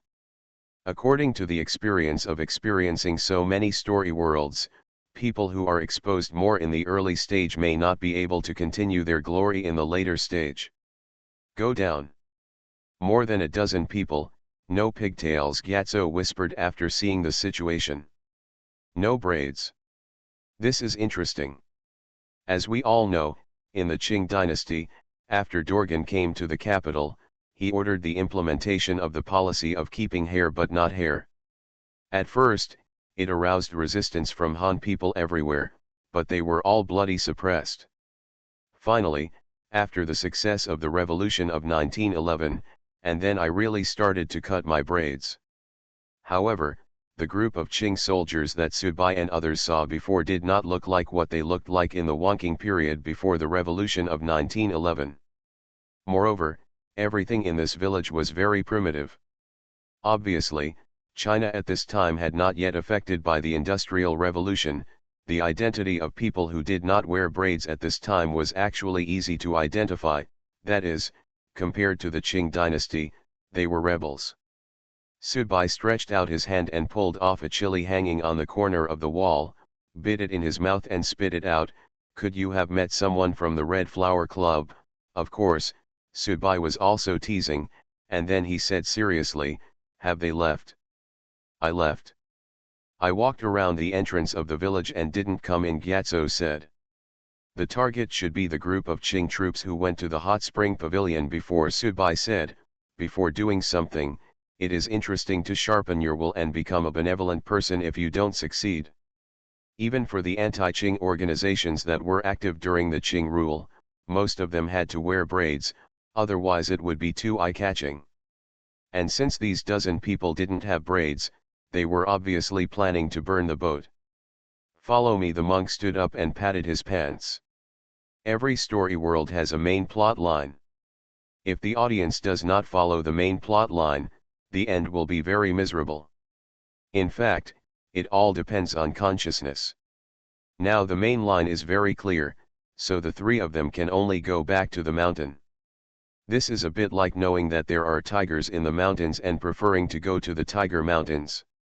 Walking up the mountain again, the three of them speeded up. Something must have happened on the mountain. Sure enough, before they reached the top of the mountain, they saw the bodies of two Qing soldiers on the roadside. They were both shot in the neck by crossbow arrows. Directly killed. The monk pulled out a crossbow arrow, put it on the tip of his nose and smelled it, quenched the poison. Then the monk pulled out another crossbow arrow and threw it to Gyatso. I'll make do with it for now. In fact, the three of them did not regard the previous Qing soldiers and the subsequent group of people without pigtails as real dangers. They knew very well that the real threat they had to face was zombies that could appear at any time. If you are dealing with ordinary people, even if those people are good at martial arts, as long as there are not too many people or they are carefully ambushed by the opponent, there should not be a big problem. Continuing to walk up the mountain, more and more corpses began to appear. There were corpses of Qing soldiers and those of people wearing black clothes. Obviously, there was a fight between the two sides here. The Qing soldiers fought and retreated, but this group people continued to rush in. The opponent's crossbows have a lot of arrows, and according to the level of modern equipment, they are considered top-notch in the cold weapon era. These Qing soldiers are very strong and their kung fu looks good, but they still suffered a loss at night. They can't beat it. The monk was checking the corpses along the way. After calculation, there should be 7 or 8 Qing soldiers left, and only 3 or 4 of the men in black were lost. In terms of numbers on both sides, the men in black had a slight advantage. But the crossbows of the men in black are indeed powerful. With their numerical advantage, these Qing troops have little hope of making a comeback. Continuing to move forward, the hot spring pavilion once again appeared in the sight of the three people. At the door, there was a carriage parked. Next to the carriage, the bodies of 6 Qing soldiers were lying. They were obviously deployed here to protect the carriage. The most intense fight. The curtains of the carriage were broken, and standing outside you could see that there was no one in the carriage.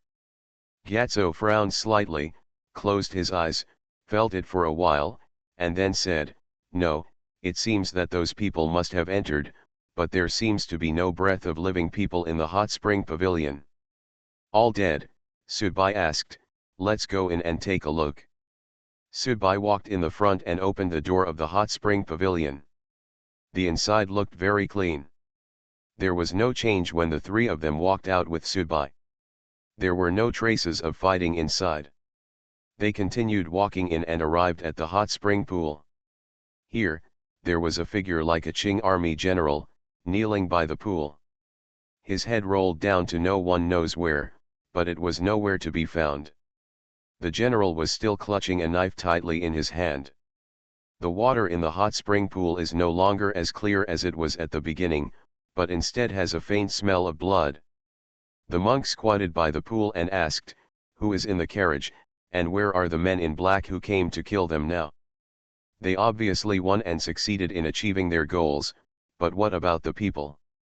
there is only one road we took up and down the mountain, and there is only this hot spring pavilion at the top of the mountain. Gyatso also squatted beside the monk, stretched out his hand, and stirred up the water in the hot spring pool, which made him feel a little tired. Immediately afterwards, Gyatso pointed to the pool with some surprise. The monk understood and frowned, with a solemn look on his face. What on earth were those Qing soldiers escorting? They were definitely not just ordinary nobles, the monk analyzed. The poor monk went down to take a look.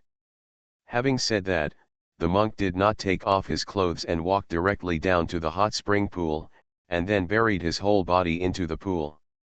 The pool was actually not very deep, only the middle area was more than 2 meters, and the edges were only a little over 1 meter. Even shallower. After a while, the monk resurfaced, stretched out his hand to wipe the water droplets on his face, took a deep breath, and said, "You can also go down and have a look." Gyatso and Sudbai went into the water together. Sudbai's water quality was actually good. At this time, the temperature in the hot spring pool was not high, it was just warm water. The obstacle to diving was not very big, and he just squatted down. Give yourself a clear view of what's going on beneath the water's surface. Seeing this, Sudbai was also shocked. Under the water, there were actually a dozen people in black. They were all kneeling at the bottom of the pool, like sinners confessing their mistakes and atoning for their sins. Among the people in black, there was a female corpse. Lying there, the female corpse was dressed in a Qing dynasty drama. At this time, her bun was soaked in the water without being messed up. The strangest thing is actually that all these dozen corpses sank to the bottom of the water and did not float up. Gyatso patted Sudbai on the shoulder and signaled him to go up.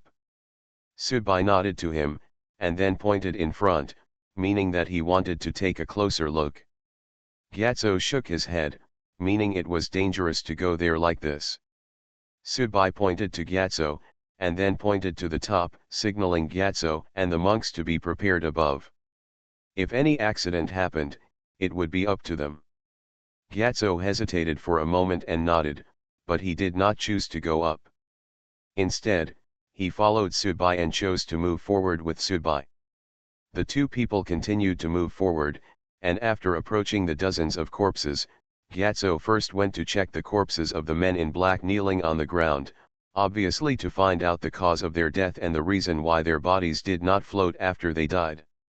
Finally, Gyatso Kuo was shocked to find that the corpses of these men in black were actually so cold that they did not look like they had just died, but seemed to have developed severe rigor mortis after being dead for a long time. Sudbai approached the female corpse. The female corpse was not very good looking, and could even be said to be a bit ugly. Moreover, coupled with such cumbersome clothing, it gave people a very cumbersome feeling. His hands were wandering around the body of the female corpse. It was not that he was trying to take advantage of the female corpse. Sudbai was searching to see if there was anything there. There is a saying that wealth can be found in danger.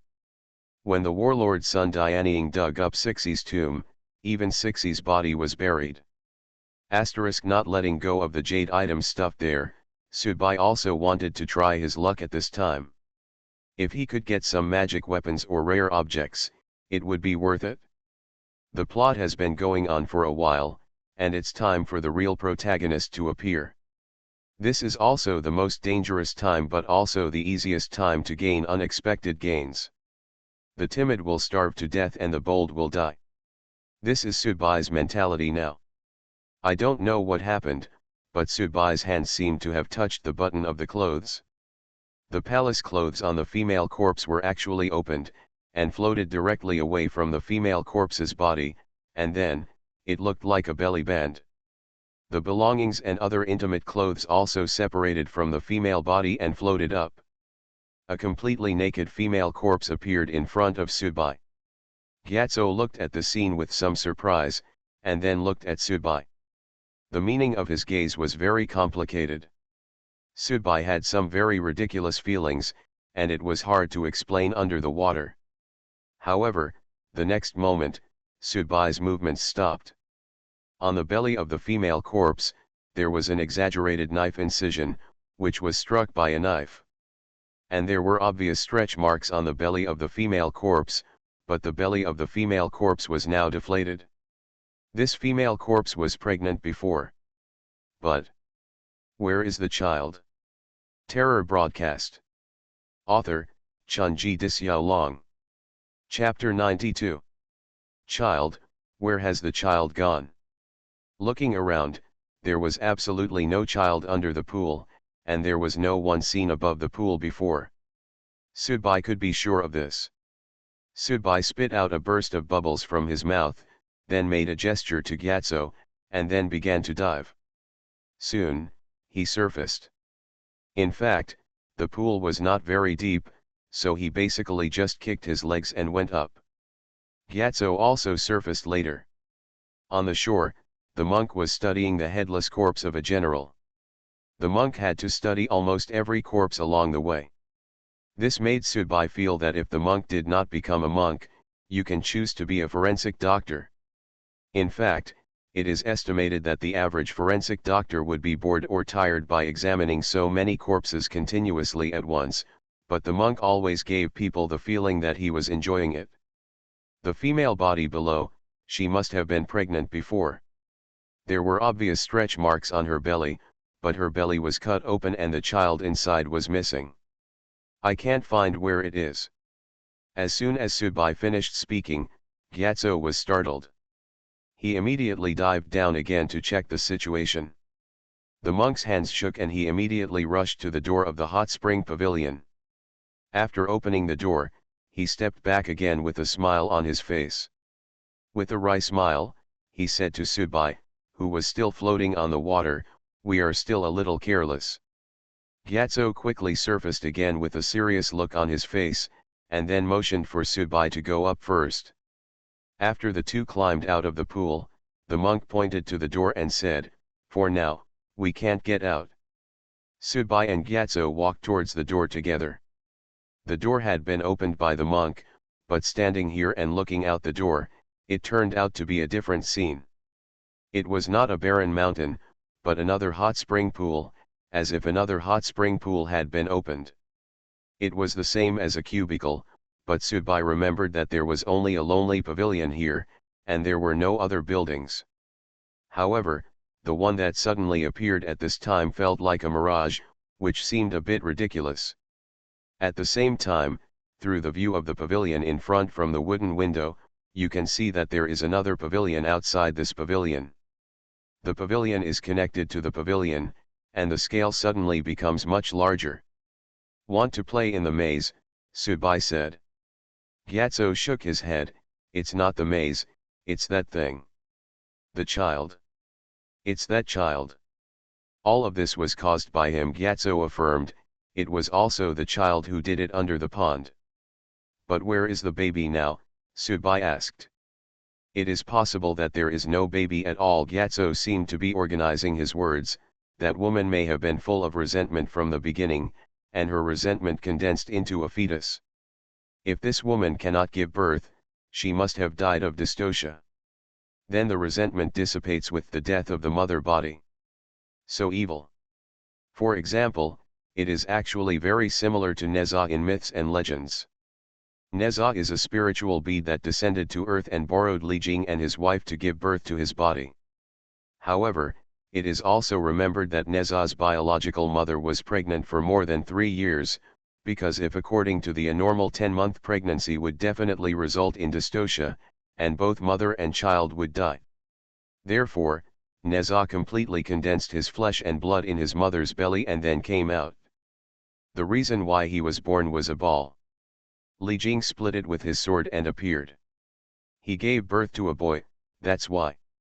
Haha, it means that the Qing palace woman is also pregnant with Neza. Sudbai smiled a little. Myths and legends often have very cruel and bloody connotations. For example, when the water flooded the Jinshan temple, people only cared about the beautiful love between Su Xian and Bai Suhen, but often ignored the countless creatures drowned by the flood underneath this love. Maybe Neza is really a real person, and he has a prototype. Maybe that prototype was conceived with this kind of resentment, but in the end he was lucky enough to be born instead of both mother and child. In fact, it can be seen from the name of the story world that in this story world, any supernatural things and any rare weirdness will be as simple and natural as drinking tea when you are thirsty. Gyatso explained, so, for some unknown reason, those men in black, after killing these Manchu guards, also performed a caesarean section on the woman, but the result was that the resentment in the woman's belly, or called that spirit, was released, and then, the current situation, the situation we are facing now, is that the spirit is taking action against us. Maybe, he is watching us above our heads, but he is afraid of the three of us. The aura and ability, so they didn't dare to come down and attack us directly like they did to those men in black. At this time, the monk rubbed his hands, and then simply sat on the ground, holding the military commander's knife. After death, the body will become stiff, which is the so-called rigor mortis. As a military commander, being cut off, the hand behind the head is still holding a knife tightly, which shows how hard it is to take off the knife. I don't know how the monk got it off. The monk is holding a knife and drawing something on the ground. It's not a gossip or a formation, but more like a symbol for calculation and rehearsal. Gyatso walked to the monk's side and asked, "Do you need help?" The monk shook his head and said, "You and the poor monk have different methods. It would be too troublesome to deduce them together. This is not very difficult. The deduction can be completed in an hour." Gyatso also sat next to the monk, closing his eyes as if he was meditating. Subai also wanted to find something to do, but found that he had nothing to do now. An environment similar to a maze appeared outside, with densely packed pavilions. However, the monk already had a way to crack it, and he was already in it. After doing it, the only thing I can do now is to stay quiet and not disturb the monk. Although Subai had said before entering the story world that he could hug his thighs, this kind of hugging method was a bit too comfortable, which made Subai himself a little unaccustomed to it. After half an hour, the monk stopped. Gyatso also opened his eyes at this time. "The poor monk needs an experiment," the monk said, and as he spoke, the monk drew a direction on the ground with his finger. Gyatso nodded, stood up, opened the door of the pavilion where the three of them were located again, and then walked out.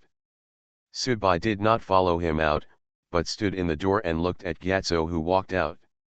Gyatso entered the next pavilion, and then exited that pavilion, as if he had opened another door, and continued walking in. Subai remembered that he had watched a movie before, called Another Dimension Killing Formation. The environment at this time was very similar to the scene in that movie, but there were specialties in the art. Obviously, Gyatso and monk were different. With the cooperation of the local Buddhist heirs, the three of them cannot be trapped here for long. However, the accident seemed to happen so quietly. 10 minutes passed and Gyatso did not come back. The monk put down the knife in his hand and frowned, like a high school student who was solving a middle school question that he felt he was sure of. It just took some time to complete because he had already understood the principles and formulas. I have long been able to use it in a more advanced way, but halfway through the calculation, after deducing it, I found that I seemed to have made a mistake. The poor monk. The monk opened his mouth and wanted to say something, but he didn't know how to say it. It's impossible. The poor monk didn't make a mistake in his calculations.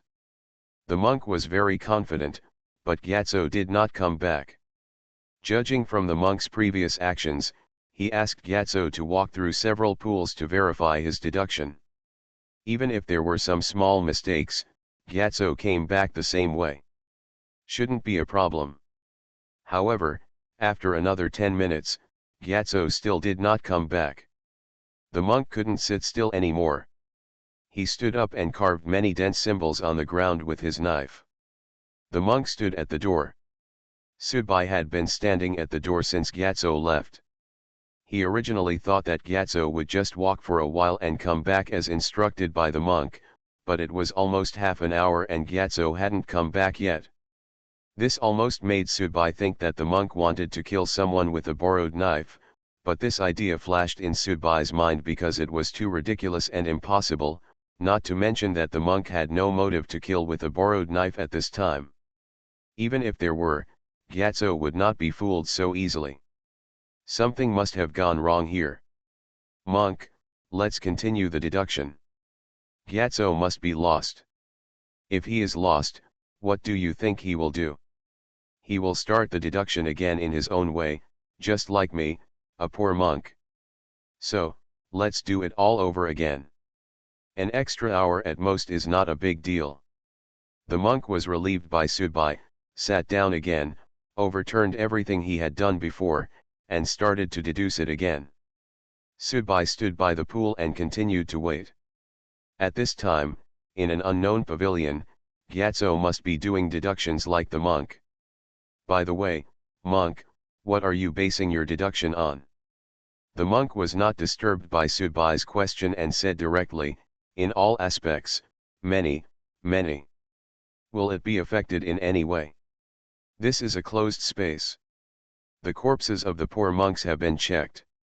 They died not long ago and had no time to become innocent ghosts, so there is no possibility of interference. Moreover, under the magnetic field of that spirit, they also lost the ability to continue to become ghosts.